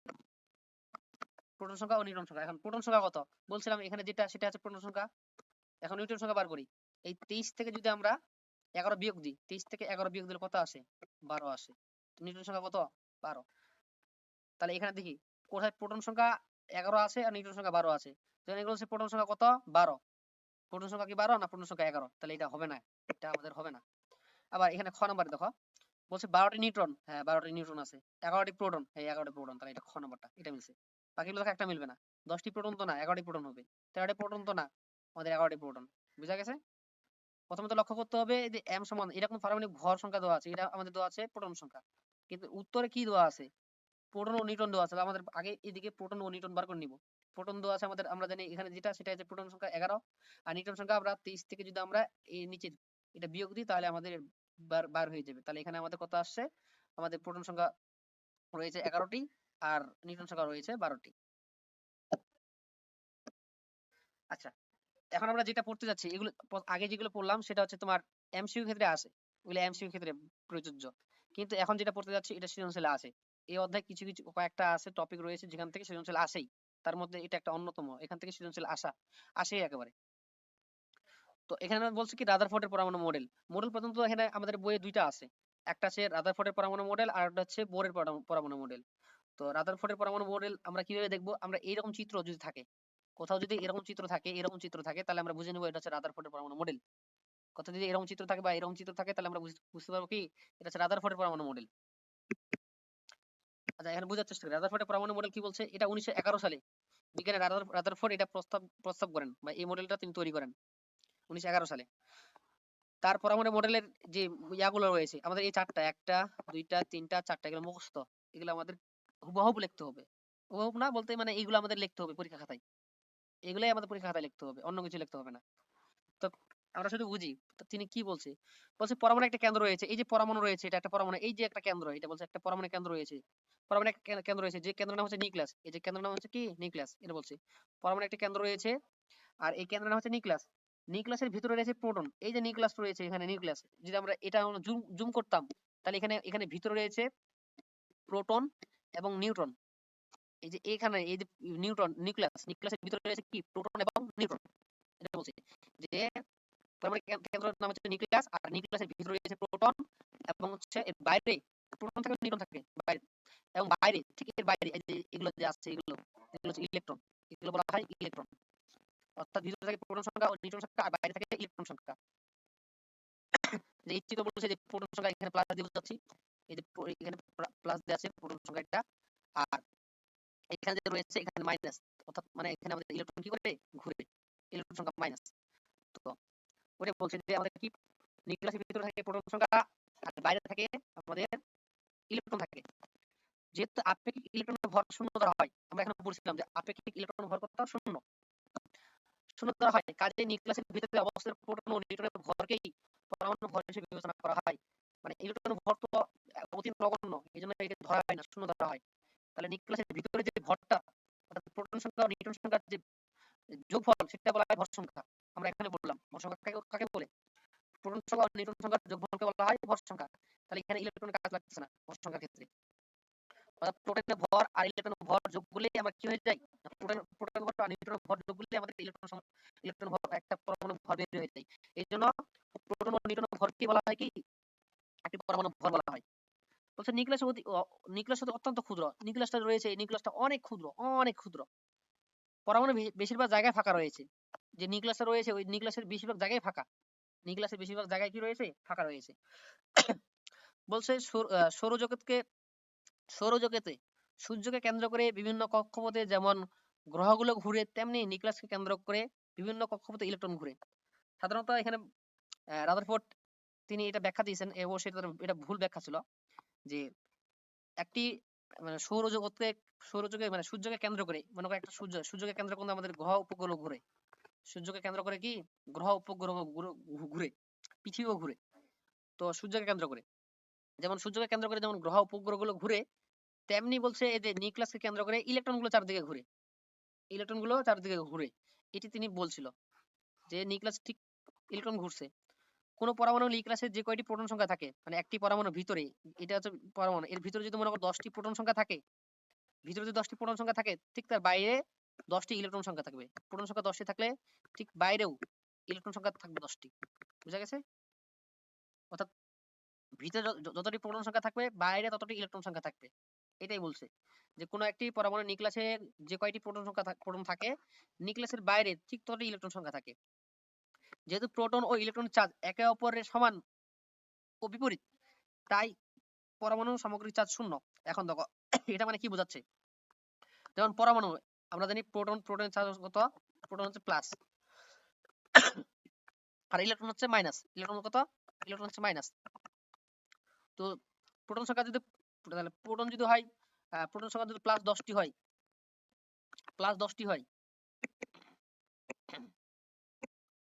প্রোটন সংখ্যা যদি প্লাস 10টি হয়, তাহলে ইলেকট্রন সংখ্যা কয়টি হবে? মাইনাস 10টি হবে। মানে এদের চার্জ কিন্তু ভিন্ন। প্রোটন প্লাস, ইলেকট্রন হচ্ছে মাইনাস। প্রোটন সংখ্যা 10টি, ইলেকট্রন সংখ্যা ততটি। তাহলে আমরা এগুলো যোগ বিয়োগ করলে শূন্য হয়ে যায় না? সামগ্রিক চার্জ কত? শূন্য হয়ে যায় না? এইটা বলছে যে এই জন্য পরমাণু সামগ্রিক চার্জ কত? শূন্য ধরা হয়। আচ্ছা, আর বলছে কি ধনাত্মক চার্জবাহী নিউক্লিয়াসের প্রতি। এই যে নিউক্লিয়াসটা কি ধনাত্মক, যেহেতু এখানে কি রয়েছে? নিউক্লিয়াসের ভিতরে সেই প্রোটন রয়েছে। প্রোটন কি প্লাস না? প্রোটনটা হচ্ছে প্লাস। এই যে প্রোটনটা কি বলছি? প্রোটনটা হচ্ছে প্লাস। ধনাত্মক চার্জবাহী নিউক্লিয়াসের প্রতি ঋণাত্মক চার্জবাহী ইলেকট্রন, এই যে ইলেকট্রন গুলো কি দেখো, এখানে ইলেকট্রন গুলো মাইনাস না? আর যে এখানে প্রোটন যে রয়েছে, এই প্রোটনটা কোনো প্লাস। প্রোটনটা হচ্ছে কি? প্লাস, আর ইলেকট্রন হচ্ছে মাইনাস। তো এটা বলছে ধনাত্মক চার্জবাহী নিউক্লিয়াসের প্রতি আর ঋণাত্মক চার্জবাহী ইলেকট্রন এক ধরনের আকর্ষণ বল কাজ করে এদের মধ্যে। যেহেতু প্লাস মাইনাস কি করে? একে অপরকে আকর্ষণ করে, এক ধরনের আকর্ষণ বল অনুভব করে। এই আকর্ষণ বল কেন্দ্রমুখী, অর্থাৎ এই যে আকর্ষণটা, এটা কেন্দ্রের দিকে আকর্ষণ করে। এই আকর্ষণটা কোথায় করে? কেন্দ্রের দিকে আকর্ষণ করে। এবং এই কেন্দ্রমুখী বলের কারণে পৃথিবী সূর্যের যেরকম সূর্যের চারিদিকে ঘুরে ইলেকট্রন সেরকম চারিদিকে ঘুরে। অর্থাৎ পৃথিবী বা অন্যান্য উপগ্রহগুলো যেভাবে সূর্যের চারিদিকে ঘুরে, ঠিক তেমনি নিউক্লিয়াসকে কেন্দ্র করে তোমার ইলেকট্রনগুলো চারিদিকে ঠিক তেমন ভাবে ঘুরে। এইভাবে রাদারফোর্ড তার পরমাণু মডেলকে তিনি ব্যাখ্যা দিয়েছিল। এই ব্যাখ্যাগুলো মনে রাখতে হবে। এখন রাদারফোর্ড পরমাণু মডেলের সীমাবদ্ধতা মানে তার কি ভুলগুলো ছিল। তার তো মডেল দিছিল, আমাদের প্রথমত মডেলটা মনে রাখতে হবে। রাদারফোর্ডের পরমাণু মডেল এবং তার সীমাবদ্ধতা কি, অর্থাৎ তার পরমাণু মডেলে কি কি ভুল ছিল। বলছে এই মডেলে ইলেকট্রন কক্ষপথে আকার আকৃতি সম্বন্ধে ব্যাখ্যা দিতে পারেনি। বলছে কি যে ইলেকট্রন তো ঘুরবে, যেমন বলছে কি নিউক্লিয়াসকে কেন্দ্র করে রাদারফোর্ড বলছিল যে নিউক্লিয়াস কেন্দ্র করে কি করবে, ইলেকট্রনগুলো ঘুরবে। ইলেকট্রনগুলো কি করবে, ঘুরবে। এরকম করে দিছিল যে ইলেকট্রনগুলো কি করবে, নিউক্লিয়াসকে কেন্দ্র করে ঘুরবে। নিউক্লিয়াস কেন্দ্র করে ইলেকট্রনগুলো কি করবে, ঘুরবে। কিন্তু কিভাবে ঘুরবে সে এটা বলে নাই, যে এটা বৃত্তাকার পথে ঘুরবে না উপবৃত্তাকার পথে ঘুরবে বা কিভাবে ঘুরবে, আকৃতি কিরকম, এ সম্পর্কে কি করে এ সম্পর্কে রাদারফোর্ড কিছুই বলেনি। তারপর ভুল বলছে কি সৌরজগতের সূর্য ও গ্রহগুলোর সামগ্রিক চার্জ মানে গ্রহগুলোর সামগ্রিক কোনো চার্জ বা আধান নেই।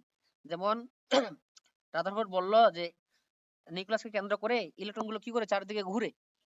তো ইলেকট্রন তো চার্জ রয়েছে, ইলেকট্রন চার্জ হচ্ছে মাইনাস, আবার নিউক্লিয়াসের চার্জ রয়েছে প্লাস। তো এগুলো চার্জ রয়েছে, কিন্তু মানে এর সাথে তুলনা করলো কি সূর্য এবং পৃথিবীকে।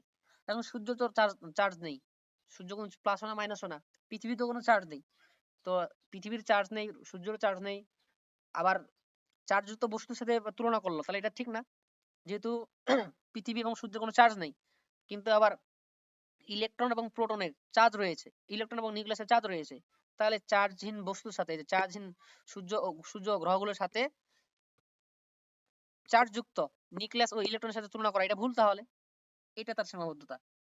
তার বলছে একের অধিক ইলেকট্রন বিশিষ্ট পরমাণু পরমাণু পরমাণুতে ইলেকট্রন কিভাবে নিউক্লিয়াসের চারিদিকে পরিবহন করবে, কিভাবে ঘুরবে, মানে একের অধিক ইলেকট্রন কিভাবে চারিদিকে ঘুরবে এই সম্পর্কে সে বলতে পারে নাই। এটা হচ্ছে তার ভুল। আরেকটা ভুল হচ্ছে এই যে ম্যাক্সওয়েলের তত্ত্ব অনুসারে তার একটা ভুল। ম্যাক্সওয়েল একটা তত্ত্ব দিয়েছিল, বলছে কি ইলেকট্রন যখন নিউক্লিয়াসকে কেন্দ্র করে ঘুরে, এই যে এটা হচ্ছে নিউক্লিয়াস আর এটা হচ্ছে ইলেকট্রন।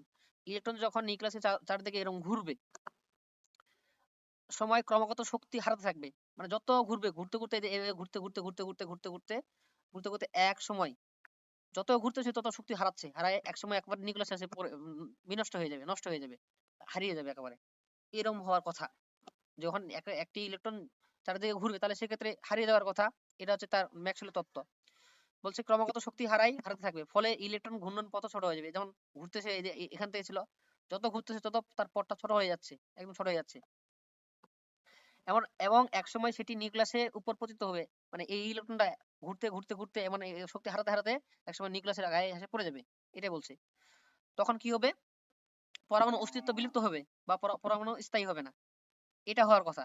যদি এভাবে ঘুরতে থাকে ইলেকট্রনটা, তাহলে একসময় তো সেটা নিউক্লিয়াসের গায়ে এসে পড়ে যাবে, তখন সেটা বিলুপ্ত হয়ে যাবে, নষ্ট হয়ে যাবে। কিন্তু কিন্তু প্রকৃতিতে সেটা ঘটে না, কখনো একটা মৌল কোনো বিনষ্ট হয় না, ধ্বংস হয়ে যায় না। তো সে অনুসারে রাদারফোর্ডের পরমাণু মডেলটা কি রয়েছে, ত্রুটি রয়েছে। এই যে চারটা ত্রুটি রয়েছে, এই চারটা ত্রুটি মনে রাখতে হবে। প্রথমত পরীক্ষায় আছে কিভাবে, যে তোমার আছে রাদারফোর্ডের মডেল থাকে,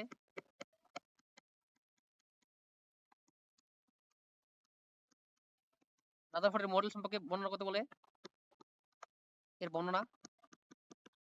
আর একটা হচ্ছে কি সীমাবদ্ধতা,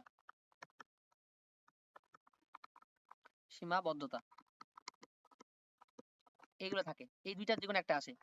রাদারফোর্ডের কি থাকে, মডেল থাকে অথবা তার সীমাবদ্ধতা। এটা এটা পরীক্ষায় আসে। আচ্ছা তারপরে দেখি আমরা, আমি যেগুলো পড়াইলাম তো এগুলো শর্টকাটে ছোট আকারে করাইছি এগুলা। রাদারফোর্ড কয়টা কয়টা ইয়া দিয়েছিল, চারটা দিয়েছিল। আচ্ছা আরেকটা বলতে ভুলে গেছি, রাদারফোর্ডের মডেলটাকে সৌর মডেল বলা হয় বা নিউক্লিয়ার মডেল বলা হয়। সৌর মডেল কেন বলা হয়, এই যে তিনি সৌরজগতের সাথে তুলনা করছিলেন, এই জন্য তাকে বলা হয় সৌর মডেল বা নিউক্লিয়ার মডেল বলা হয় রাদারফোর্ড। তো আমি বলছিলাম এই যে কেন্দ্র ছিল তার তার বেশিরভাগ জায়গা ফাঁকা ছিল, তারপর এটা কিভাবে ঘুরে, তারপরে চার্জ, এই যে যেগুলো দিয়েছিলাম তার এটা হচ্ছে তার মডেলটা। এটা মনে রাখবা, শর্টকাটে মনে রাখবা, ছোট আকারে দিছি। আবার সীমাবদ্ধতা, তার ত্রুটি গুলো কি ছিল, তার ত্রুটি কি ছিল, তার ভুলগুলো ছিল। যেমন এখানে বলছে কি কক্ষপথের আকার বা আকৃতি সম্পর্কে ধারণা দিতে পারে নাই।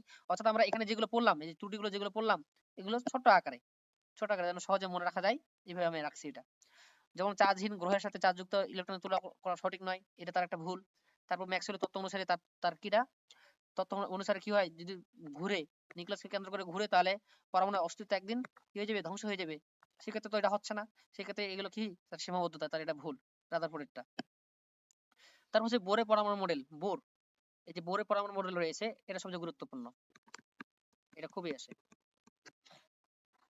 আচ্ছা, রাদারফোর্ড পরমাণু মডেলে যে ত্রুটি ছিল, সেই জন্য 1913 সালে রাদারফোর্ড কত করেছিল, 1911 সালে, আর বোর করলো 1913 সালে।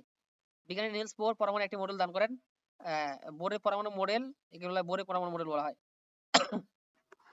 এখন বোরের পরমাণু মডেলে কি কি কি মতবাদগুলো ছিল, এই মতবাদগুলো মুখস্থ রাখতে হবে। তো এই বোরের যে মডেল, আমরা কিন্তু এটা দেখে বুঝতে পারবো, এই চিত্র দেখে বুঝতে পারবো এটা হচ্ছে বোরের পরমাণু মডেল। এই চিত্র দিয়ে বুঝতে পারবো আমরা বোরের পরমাণু মডেল। তো এখানে বলছে কি যে পরমাণুতে যে সকল ইলেকট্রন থাকে, এই যে এটা হচ্ছে নিউক্লিয়াস, আর এই যে এখানে যে এখানে ইলেকট্রন থাকবে, এখানে ইলেকট্রন থাকবে, এখানে ইলেকট্রন থাকবে, এই যে এখানে ইলেকট্রন থাকবে, এগুলো থাকবে ইলেকট্রন মনে করো। এই যে ইলেকট্রন গুলো থাকবে, সেগুলো নিউক্লিয়াসকে কেন্দ্র করে ইচ্ছা মতো যে কোনো কক্ষপথে ঘুরতে পারে না। রাদারফোর্ড বলছিল কি নিউক্লিয়াসকে কেন্দ্র করে ইলেকট্রন ঘুরে, ঠিক আছে, এর কথা ঠিক যে নিউক্লিয়াসকে কেন্দ্র করে ইলেকট্রন ঘুরে, কিন্তু কিভাবে ঘুরে কিন্তু সে বলতে পারে নাই। তো রাদারফোর্ড বলছে কি, বোর বলছে কি নির্দিষ্ট কক্ষপথে ঘুরতে হবে, মানে ইচ্ছা মতো ঘুরতে পারবে না।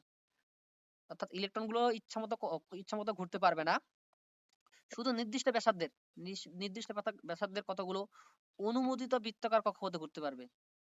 কিছু নির্দিষ্ট অনুমোদিত বৃত্তাকার কক্ষপথে ঘুরতে পারবে।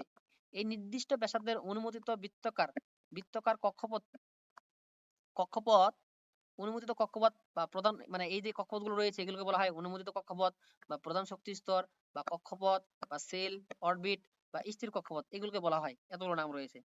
বলছে স্থির কক্ষপথে ঘোরার সময় ইলেকট্রন গুলো কোন শক্তি শোষণ বা বিকিরণ করে না। এখন বোঝাচ্ছে কি, মানে এটা একটা নিউক্লিয়াস, যখন এই যে এটা একটা ঘূর্ণয়ন পথ, ইলেকট্রন যখন ঘুরবে, যখন এই যে এই জায়গায় ঘুরবে, ইলেকট্রন এটা হচ্ছে প্রথম শক্তি স্তর। ইলেকট্রন যখন প্রথম শক্তি স্তর ঘুরবে, মানে এই শক্তি স্তর যখন ঘুরতে থাকবে, যখন একটা শক্তি স্তর ঘুরতে থাকবে, অন্য শক্তি স্তর না, যখন এটা ঘুরতে থাকবে, তখন তার শক্তি হারাবেও না, তার শক্তি কমবেও না। এটাই বলছে, শক্তি হারাবেও না, কমবে না। যদি আবার এই 2 নম্বর শক্তি স্তর ঘুরে, মানে এই মৌলটা এখানেই ঘুরতেছে, তার নির্দিষ্ট কক্ষপথে ঘুরতেছে। নির্দিষ্ট কক্ষপথ কোনটা, তার এটা নির্দিষ্ট, তার 2 নম্বর কক্ষপথ। আর এই ইলেকট্রনটা নির্দিষ্ট কক্ষপথ কোনটা, এটা এটা হচ্ছে প্রথম কক্ষপথ। তাহলে এটা তার নির্দিষ্ট কক্ষপথ, যখন নির্দিষ্ট কক্ষপথে ঘুরে, তখন তার শক্তি শোষিত হয় না, বিকৃত হয় না। আর যে স্থির যে কক্ষপথগুলো রয়েছে, এগুলা 1, 2, 3, 4 এগুলো প্রকাশ করা হয়। আর এখানে কিছু দিছে। আচ্ছা, এই যে আমাদের রয়েছে, বোরের যে মডেল গুলো রয়েছে, বোরের কয়টা কক্ষপথ রয়েছে। n=1 হলে, যদি n প্রথম শক্তি স্তর হয়, একে তিনি কে দ্বারা প্রকাশ করেছেন। n=, যদি 2 হয়, তিনি এটা l দ্বারা প্রকাশ করেছেন। আবার n=, যদি আমাদের 3 হয়, তিনি m দ্বারা প্রকাশ করেছেন। আবার n=, যদি 4 হয়, তিনি এটা n দ্বারা প্রকাশ করেছেন। এগুলো মনে রাখতে হবে। কে এর মান কত, কে এর মান হচ্ছে 1, l এর মান কত 2, m এর মান কত 3, n এর মান কত 4। তাহলে n হচ্ছে চতুর্থ শক্তি স্তর, m হচ্ছে তৃতীয় শক্তি স্তর, l হচ্ছে দ্বিতীয় শক্তি স্তর, কি হচ্ছে প্রথম শক্তি স্তর। এগুলো বলা হয় শক্তি স্তর বা প্রধান শক্তি স্তর বলা হয়, বা অরবিট বলা হয়। অনেকগুলো অরবিট, কক্ষপথ, সেল এগুলো বলা হয়। তো এই যে এগুলা প্রথম, তাহলে কে এটা প্রথম শক্তি স্তর, এটা l এটা দ্বিতীয় শক্তি স্তর, তারপর এটা হচ্ছে m এটা তৃতীয় শক্তি স্তর, এটা n এটা চতুর্থ শক্তি স্তর। এভাবে করি। তারপর হচ্ছে কি 2 নাম্বার বলছে কি, যে বোর মডেল অনুসারে কোন শক্তি স্তর ইলেকট্রন কৌণিক ভরবেগ। এখন বলছে কি যে যেহেতু একটা ইলেকট্রন, মনে করো একটা নিউক্লিয়াসকে, মানে এটা একটা নিউক্লিয়াসকে কেন্দ্র করে যখন এই যে একটা ইলেকট্রন ঘুরবে, এই চারদিকে যখন ঘুরবে, তা অবশ্যই তার একটা বেগ থাকবে। যেহেতু ঘুরবে, বেগ না থাকলে কেমনে ঘুরবে, তাহলে অবশ্যই ঘুরবে। অথবা যে এখানে একটা ইলেকট্রন রয়েছে, 4 নম্বর শক্তি স্তরে একটা ইলেকট্রন রয়েছে, যখন এই চারদিকে এরকম ঘুরবে, তখন অবশ্যই তার একটা কি থাকবে, বেগ থাকবে। এই বেগটাকে বলা হয় কৌণিক ভরবেগ, কৌণিক বেগ বলা হয়। আর এই ভর সহ যে বেগ দেওয়া হয় সেটা হচ্ছে কৌণিক ভরবেগ। এই যে কৌণিক ভরবেগ সূত্র হচ্ছে mvr = ns/2π। n হচ্ছে কি তার প্রথম শক্তি স্তরের মান, n হচ্ছে তার শক্তি স্তরের মান। অর্থাৎ কোন কক্ষপথে ইলেকট্রনটা ঘুরতেছে। যেমন আমি বলি, যদি এই বলি এই যে ইলেকট্রনটা এখানে ঘুরতেছে, এর কোনই ভর বের করো। তাই এই ইলেকট্রনটা কত নম্বর কক্ষপথে ঘুরতেছে? এই ইলেকট্রনটা কত চতুর্থ কক্ষপথে ঘুরতেছে, তাহলে এর মান কত হবে? এটা 4 হবে। আবার এই যে ইলেকট্রনটা রয়েছে, এই ইলেকট্রনটা কত নম্বর কক্ষপথে ঘুরতেছে? 1 নম্বর কক্ষপথে ঘুরতেছে, তাহলে n সমান সমান 1 হবে। তাহলে n হচ্ছে এটা। আর h হচ্ছে প্ল্যাঙ্কের ধ্রুবক। h হচ্ছে কি? প্ল্যাঙ্কের ধ্রুবক। প্ল্যাঙ্কের ধ্রুবক কোনটা? এই যে 6.626 × 10⁻34 kg, m square kg per second. প্ল্যাঙ্কের ধ্রুবক মনে রাখতে হবে এটা। আবার 2 পাই, এগুলো মনে রাখতে হবে। আর এখানে মাঝে মধ্যে কখনো আমাদের এখানে m হচ্ছে কি? m হচ্ছে ইলেকট্রনের ভর। ইলেকট্রনের ভর কত? 9.11 × 10⁻31 কেজি। আর 28 হলে গ্রাম হবে। তো এইগুলো আমাদের মুখস্থ রাখতে হবে। এখান থেকে অঙ্ক আসে। এখান থেকে অঙ্ক আসে। আমরা পরবর্তী ক্লাসে আমরা এটা নিয়ে অঙ্ক করবো। এই পরবর্তী ক্লাসে আমরা এটা নিয়ে আমরা অঙ্ক করবো। এই সূত্র দিয়ে অঙ্ক করবো এবং বোর্ড কোশ্চেন সলভ করবো। আচ্ছা, এখানে n এর মান যতই n এর মান কম, সেই শক্তি স্তরকে নিম্ন শক্তি স্তর বলা হয়। যেমন n এর মান যদি 1 হয়, তাহলে কে? তাহলে প্রথম শক্তি স্তর, এটা এটা নিম্ন। তার এটা, তারপরে এটা, তারপরে এটা, তারপরে এটা। অর্থাৎ n এর মান যত কম, যদি বলা হয় n ও m এর মধ্যে নিম্ন শক্তি স্তর কোনটা, তাহলে m অবশ্যই, কারণ m এর মান কত কত 3। অর্থাৎ n এর মান যত কম, তার নিম্ন শক্তি স্তর, আর n এর মান যত বেশি, তাহলে হচ্ছে সর্বোচ্চ শক্তি স্তর। তারপর হচ্ছে কি, সি নাম্বার বলছে, কোন প্রধান শক্তি স্তরে ইলেকট্রন ঘোরার সময় ইলেকট্রন কোন শক্তি শোষিত বা বিকৃত করে না। অর্থাৎ এখানে বোঝাচ্ছে কি, যে এটা একটা শক্তি স্তর, এখানে নিউক্লিয়াসটা রয়েছে, এটা একটা শক্তি স্তর, এটা প্রথম শক্তি স্তর, এটা দ্বিতীয় শক্তি স্তর, এটা দ্বিতীয় শক্তি স্তর। ইলেকট্রন যখন প্রথম শক্তি স্তরে যখন ঘুরবে, মানে এটাতে ঘুরতেছে, এটাতে যখন ঘুরবে, তখন এখানে শক্তি শোষিত হবে না, বিকৃত হবে না। শক্তিটা শোষিত হবে না, শক্তি বিকৃত হবে না। কিন্তু যদি প্রথম শক্তি, মানে এই শক্তি স্তর থেকে এই শক্তি স্তরে চলে যায়, অথবা ইলেকট্রন এখানে আছে, ইলেকট্রন এখান থেকে যখন এই শক্তি স্তরে চলে আসবে, তখন শক্তি শোষিত হবে, বিকৃত হবে। তখন কি হবে? তখন শক্তি শোষিত হবে এবং বিকৃত হবে। এখন কখন শক্তি শোষিত হবে, কখন শক্তি বিকৃত হবে, সেটা এখন বুঝি। বলছে ইলেকট্রন যদি নিম্ন শক্তি স্তর, নিম্ন হচ্ছে কি? ছোট। মনে করো এটা একটা শক্তি স্তর, নিম্ন শক্তি স্তর। ইলেকট্রন যখন নিম্ন শক্তি স্তর থেকে উচ্চ শক্তি স্তরে যায়, নিম্ন শক্তি স্তর থেকে উচ্চ শক্তি স্তরে যায়, এই যে নিম্ন শক্তি স্তর, এটা এই যে এটা বোঝাচ্ছে, মানে আবার বোঝাচ্ছি। এই যে ইলেকট্রনটা ঘুরতেছে, এখানে ইলেকট্রন ঘুরতেছে, আবার এখানে ইলেকট্রন ঘুরতেছে। তো এটা হচ্ছে নিম্ন শক্তি স্তর, এটা হচ্ছে নিম্ন শক্তি স্তর, এটা হচ্ছে উচ্চ শক্তি স্তর। কারণ নিম্ন হচ্ছে ছোট, আর এটা হচ্ছে বড় শক্তি স্তর। তো ইলেকট্রন যখন বলছে কি, ইলেকট্রন বলছে কি নিম্ন শক্তি স্তর থেকে উচ্চ শক্তি স্তর যা, এটা নিম্ন, এটা নিম্ন। এখান থেকে যদি এখানে যাই, উচ্চ শক্তি স্তরে যাই, অর্থাৎ প্রথম থেকে যখন দ্বিতীয় শক্তি স্তরে যাই, প্রথম শক্তি স্তর থেকে যদি দ্বিতীয় শক্তি স্তরে যায়, তাহলে ইলেকট্রন কি হয়? এটা শোষিত হয়। যখন প্রথম শক্তি স্তর বা দ্বিতীয় শক্তি স্তর থেকে তৃতীয় শক্তি স্তর, বা তৃতীয় শক্তি স্তর থেকে চতুর্থ শক্তি স্তর, অর্থাৎ যদি উপরে যায়, উপরের দিকে যায়, উপর নিচ থেকে উপর দিকে যায়, তখন শক্তি কি করে? শোষিত করে। যখন নিচ থেকে উপরের দিকে যায়, তখন শক্তি কি করে? শোষিত করে। আবার যখন ইলেকট্রন উচ্চ শক্তি স্তর থেকে নিম্ন শক্তি স্তরে আসে, তখন শক্তি বিকরিত করে। মনে করো এখন এখানে ইলেকট্রন রয়েছে, মনে করো এটা আবার দিলাম, এটা তৃতীয় শক্তি স্তর। তো তৃতীয় শক্তি স্তরে একটা ইলেকট্রন রয়েছে, সে এখন আসতে যাচ্ছে দ্বিতীয় শক্তি স্তরে, তৃতীয় শক্তি স্তর থেকে দ্বিতীয় শক্তি স্তরে আসতেছে। মানে উচ্চ শক্তি স্তর থেকে নিম্ন শক্তি স্তরে যখন যাবে, শক্তি তখন কি করবে? বিকরিত করবে। তখন এটা বিকরিত হবে। আবার বলতেছি, নিম্ন শক্তি স্তর থেকে যখন উচ্চ শক্তি স্তরে যায়, শক্তি তখন কি করে? শোষিত হয়। তখন নিম্ন থেকে বড়, ছোট থেকে বড় যায়, তখন এটা শোষিত হয়। আবার যখন বড় থেকে ছোট শক্তি স্তরে আসে, তখন শক্তি হয় বিকরিত হয়। এগুলো মনে রাখবা এটা। আর বিকরিত বা শোষিত শক্তি পরিমাণ, এটার সূত্র হচ্ছে Hb বাই ল্যামডা, বা এটা ই দ্বারা প্রকাশ করা হয়। ই ইকুয়াল হচ্ছে Hc বাই ল্যামডা। তো এটার অঙ্ক আমরা কালকে এর পরবর্তী ক্লাসে করব আমরা। তো Hc বাই ল্যামডা, এখানে আমরা H জানি, H এর প্ল্যাঙ্কের ধ্রুবক, C হচ্ছে আলোর বেগ, কত? 3 × 10⁻8 ms ইনভার্স 1। আর ল্যামডা হচ্ছে তরঙ্গের দৈর্ঘ্য। এই তরঙ্গের দৈর্ঘ্য তোমার প্রশ্ন দেওয়া থাকবে, তরঙ্গের দৈর্ঘ্য। তো E equal to Hc by lambda, তাহলে এটা হচ্ছে তরঙ্গের দৈর্ঘ্য। এখন বলছে ইলেকট্রন উচ্চ শক্তি স্তর থেকে নিম্ন শক্তি স্তরে যাওয়ার সময়, আমরা কি বললাম? যখন উচ্চ শক্তি স্তর, মনে করা এই যে মিশাই দিচ্ছে এটা। আচ্ছা, এই যে এখানে দেখো, এটা এখানে কি দিচ্ছে? এখানে উচ্চ শক্তি স্তর না, এটা উচ্চ শক্তি স্তর না, উচ্চ শক্তি স্তর। তখন কি করতেছে? এটা এদিকে আসতেছে, মানে নিম্ন শক্তি স্তর, মানে 2 থেকে 3 নম্বরে আসতেছে। তো এখানে কি হবে? শক্তিটা কি হবে? বিকরিত হবে। বিকরিত হবে, তাই না? কারণ এখানে উচ্চ শক্তি স্তর থেকে নিম্ন শক্তি স্তর আসতেছে, বিকরিত হবে। তো এখানে বলছে কি উচ্চ শক্তি স্তর থেকে নিম্ন শক্তি স্তর যাওয়ার সময় আলো কি করে বিকরণ করে, বললাম এখনই যে উচ্চ শক্তি স্তর থেকে নিম্ন শক্তি স্তর গেলে আলো কি করে বিকরণ করে বা বিকরিত হয়। এই যখন বিকরণ করে তখন যদি তাকে আমরা প্রিজমের ভিতরে প্রবেশ করাই, অর্থাৎ ওই আলোটা যদি আমরা প্রিজমের মধ্যে প্রবেশ করাই, তাহলে এখানে একটা বর্ণালী সৃষ্টি হবে, যাকে বলা হয় পারমাণবিক বর্ণালী। অর্থাৎ যখন উচ্চ শক্তি স্তর থেকে নিম্ন শক্তি স্তরে যখন আসে আলো তখন বিকিরণ করে, ওই বিকিরণকে যদি আমরা প্রিজমের মধ্যে দিই প্রবেশ করাই, তাহলে আলোটা কি হবে বিকিরিত করবে। এখন বোরের পরমাণু মডেলের সাফল্য, বোর কি সাফল্য করছে রাদারফোর্ডের তুলনায়। এখন বোরের সাফল্য কি বলছে, রাদারফোর্ড পরমাণু মডেল অনুসারে সৌরজগৎকে সূর্যকে কেন্দ্র করে গ্রহ উপগ্রহ যেমন ঘুরছে, পরমাণুগুলো ইলেকট্রনগুলো তেমন নিউক্লিয়াসকে কেন্দ্র করে ঘুরছে। রাদারফোর্ড বলছিল এটা, রাদারফোর্ড বলছিল যে সূর্যকে কেন্দ্র করে যেমন গ্রহ উপগ্রহ ঘুরে, তেমনি নিউক্লিয়াসকে কেন্দ্র করে ইলেকট্রনগুলো ঘুরে। কিন্তু কিভাবে ঘুরে এই সম্পর্কে সে কোনো বলে নাই। কিন্তু শক্তি স্তরের আকার সম্পর্কে বলে নাই, যে শক্তি স্তর কিরকম হবে বা কিভাবে ঘুরবে। কিন্তু বোর কি করছে, বোর শক্তি স্তরের আকার সম্পর্কে বলতে পারছে, যে এটা কিরকম করে ঘুরবে, বৃত্তাকার কক্ষপথে ঘুরবে। অর্থাৎ বোর বলছে কি যে যে পরমাণু ঘুরবে এটা হচ্ছে বৃত্তাকার কক্ষপথে ঘুরবে, এটা হচ্ছে তার সাফল্য। কিভাবে ঘুরবে এটা রাদারফোর্ড বলতে পারে নাই, কিন্তু বোর বলতে পারছে যে এটা কোথায় কিভাবে ঘুরবে, বৃত্তাকার কক্ষপথে ঘুরবে। আবার রাদারফোর্ড কিন্তু এটা বলে নাই যে পরমাণু যখন মানে পরমাণু শক্তি শোষণ করলে বা বিকিরণ বিকিরণ করবে কিনা, এটা কিন্তু বলে নাই। যদি রাদারফোর্ড বলছে কি পরমাণু যখন মানে ইলেকট্রন শোষণ করবে না বিকিরণ করবে, এই সম্পর্কে কিন্তু বলে নাই। কিন্তু বোর বলছে কি যদি উচ্চ শক্তি স্তর থেকে নিম্ন শক্তি স্তরে আসে, উচ্চ শক্তি স্তর থেকে নিম্ন শক্তি স্তরে আসে, তাহলে ইলেকট্রন কি করে উচ্চ শক্তি বিকিরণ করে, আবার নিম্ন শক্তি স্তর থেকে উচ্চ শক্তি স্তর গেলে ইলেকট্রন কি করে শোষণ করে। এই যে কথাগুলো কিন্তু রাদারফোর্ড মানে বোর বলছিল, কিন্তু রাদারফোর্ড এটা বলতে পারে নাই। তো এটা তার আছে সাফল্য। তারপর রাদারফোর্ড পরমাণু মডেল অনুসারে কোন মৌলের পারমাণবিক বর্ণালী ব্যাখ্যা করা যায় না।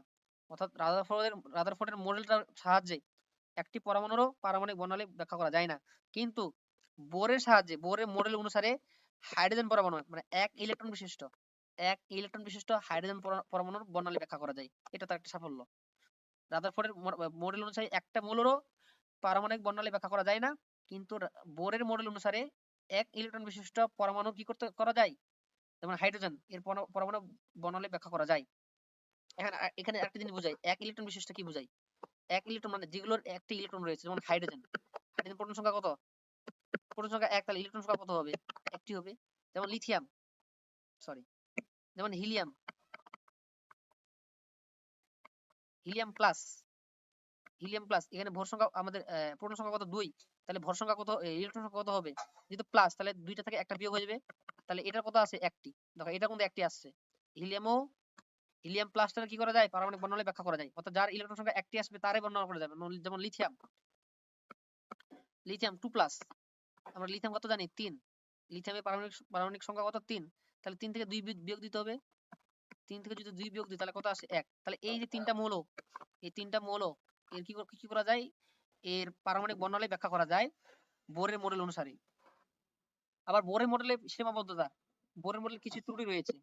ত্রুটিগুলো কোনগুলা, বলছে বোরের মডেল সাহায্যে এক ইলেকট্রন বিশিষ্ট শুধুমাত্র একটা, আমাদের মৌল কতগুলো রয়েছে 118টি মৌল রয়েছে, তার মধ্যে মাত্র এক ইলেকট্রন বিশিষ্ট পরমাণুর পারমাণবিক বর্ণালী ব্যাখ্যা করা যায়, কিন্তু একাধিক ইলেকট্রন বিশিষ্ট পরমাণু ব্যাখ্যা করা যায় না। একটি করা যায়, কিন্তু একাধিক যদি ইলেকট্রন হয়ে যায় তখন আবার এর সাহায্যে ব্যাখ্যা করা যায় না। আবার বলছে বোরের পারমাণবিক মডেল অনুসারে এক শক্তি স্তর থেকে ইলেকট্রন অন্য শক্তি স্তরে গমন করলে, মানে এক শক্তি স্তর থেকে অন্য শক্তি স্তরে ইলেকট্রন করলে পারমাণবিক বর্ণালীতে একটি মতো রেখা পাওয়ার কথা ছিল। মানে এখানে বলছে রাদারফোর্ড বলছিল যে যদি এক শক্তি স্তর থেকে অন্য শক্তি স্তরে যায় তখন শক্তি হয় শোষিত হবে না বিকিরিত হবে, তখন পারমাণবিক বর্ণালী ব্যাখ্যা পাওয়া যাবে। তো এটা তার বর্ণনা অনুযায়ী মাত্র একটি পাওয়ার কথা ছিল। কিন্তু শক্তিশালী যন্ত্রের সাথে দেখা গেলে অনেকগুলো ক্ষুদ্র ক্ষুদ্র রেখা দেখা যায়, শুধু একটি পাওয়ার কথা ছিল কিন্তু অনেকগুলো পাওয়া যায়, তাহলে এটা তার হচ্ছে ভুল।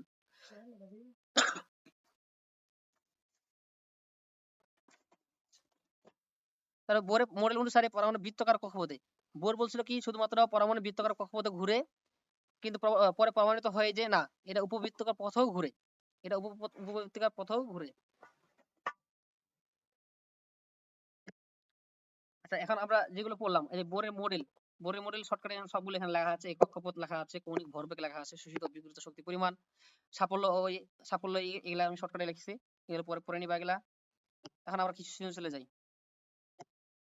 আচ্ছা, এটা সবচেয়ে গুরুত্বপূর্ণ, এটা আছে,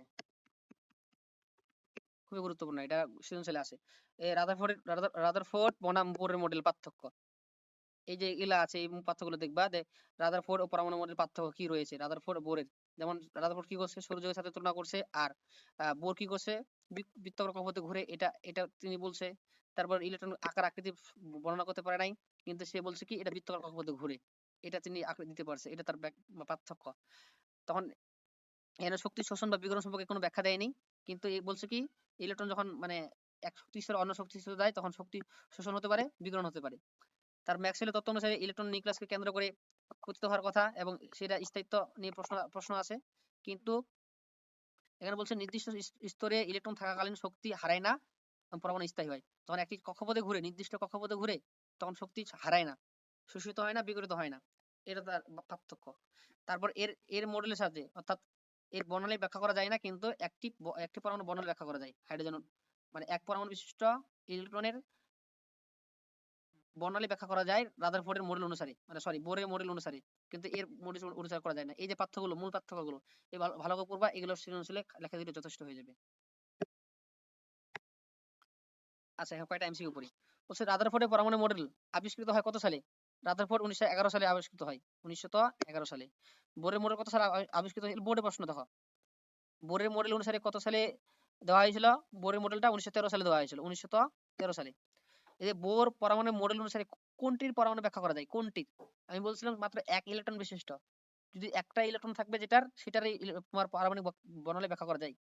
যেমন হিলিয়াম, এর পারমাণবিক সংখ্যা কত? হিলিয়াম যেটা আছে পারমাণবিক সংখ্যা 2, তাহলে ইলেকট্রন সংখ্যাও 2 হবে।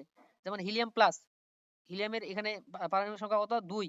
যে হিলিয়াম প্লাস যেটা আছে, হিলিয়াম প্লাস, এই পারমাণবিক সংখ্যা কত? 2।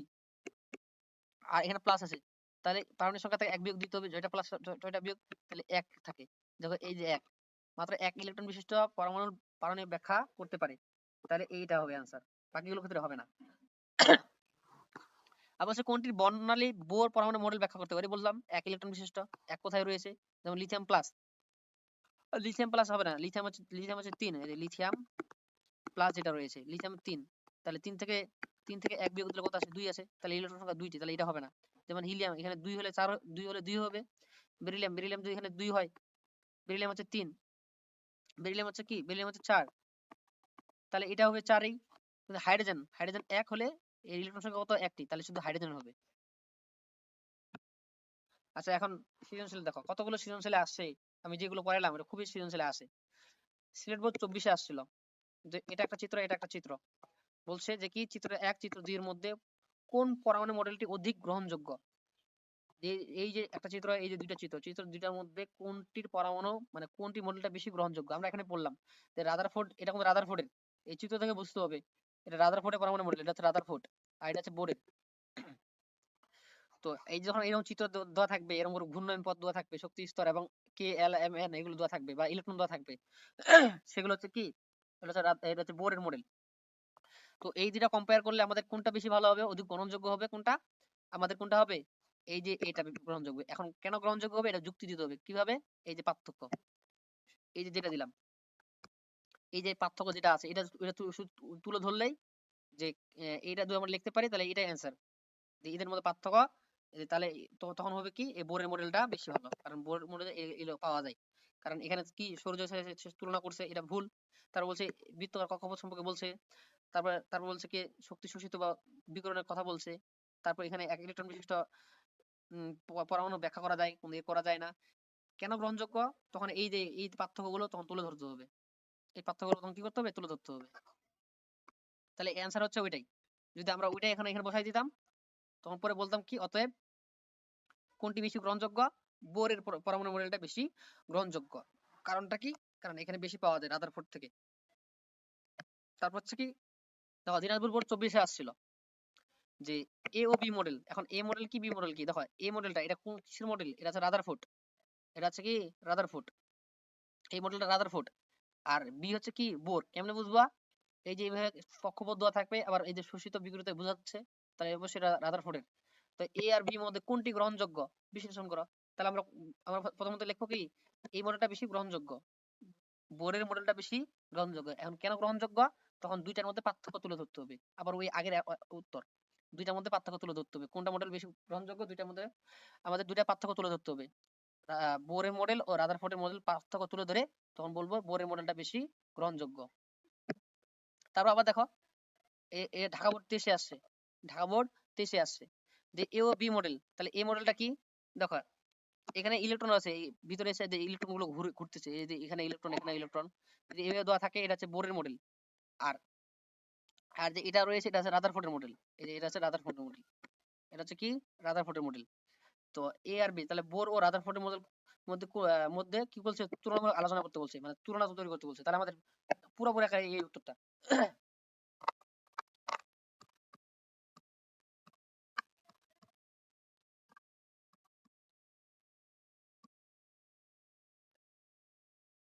এটা কি বললাম তো এটা, আচ্ছা ঠিক আছে, সমস্যা নাই।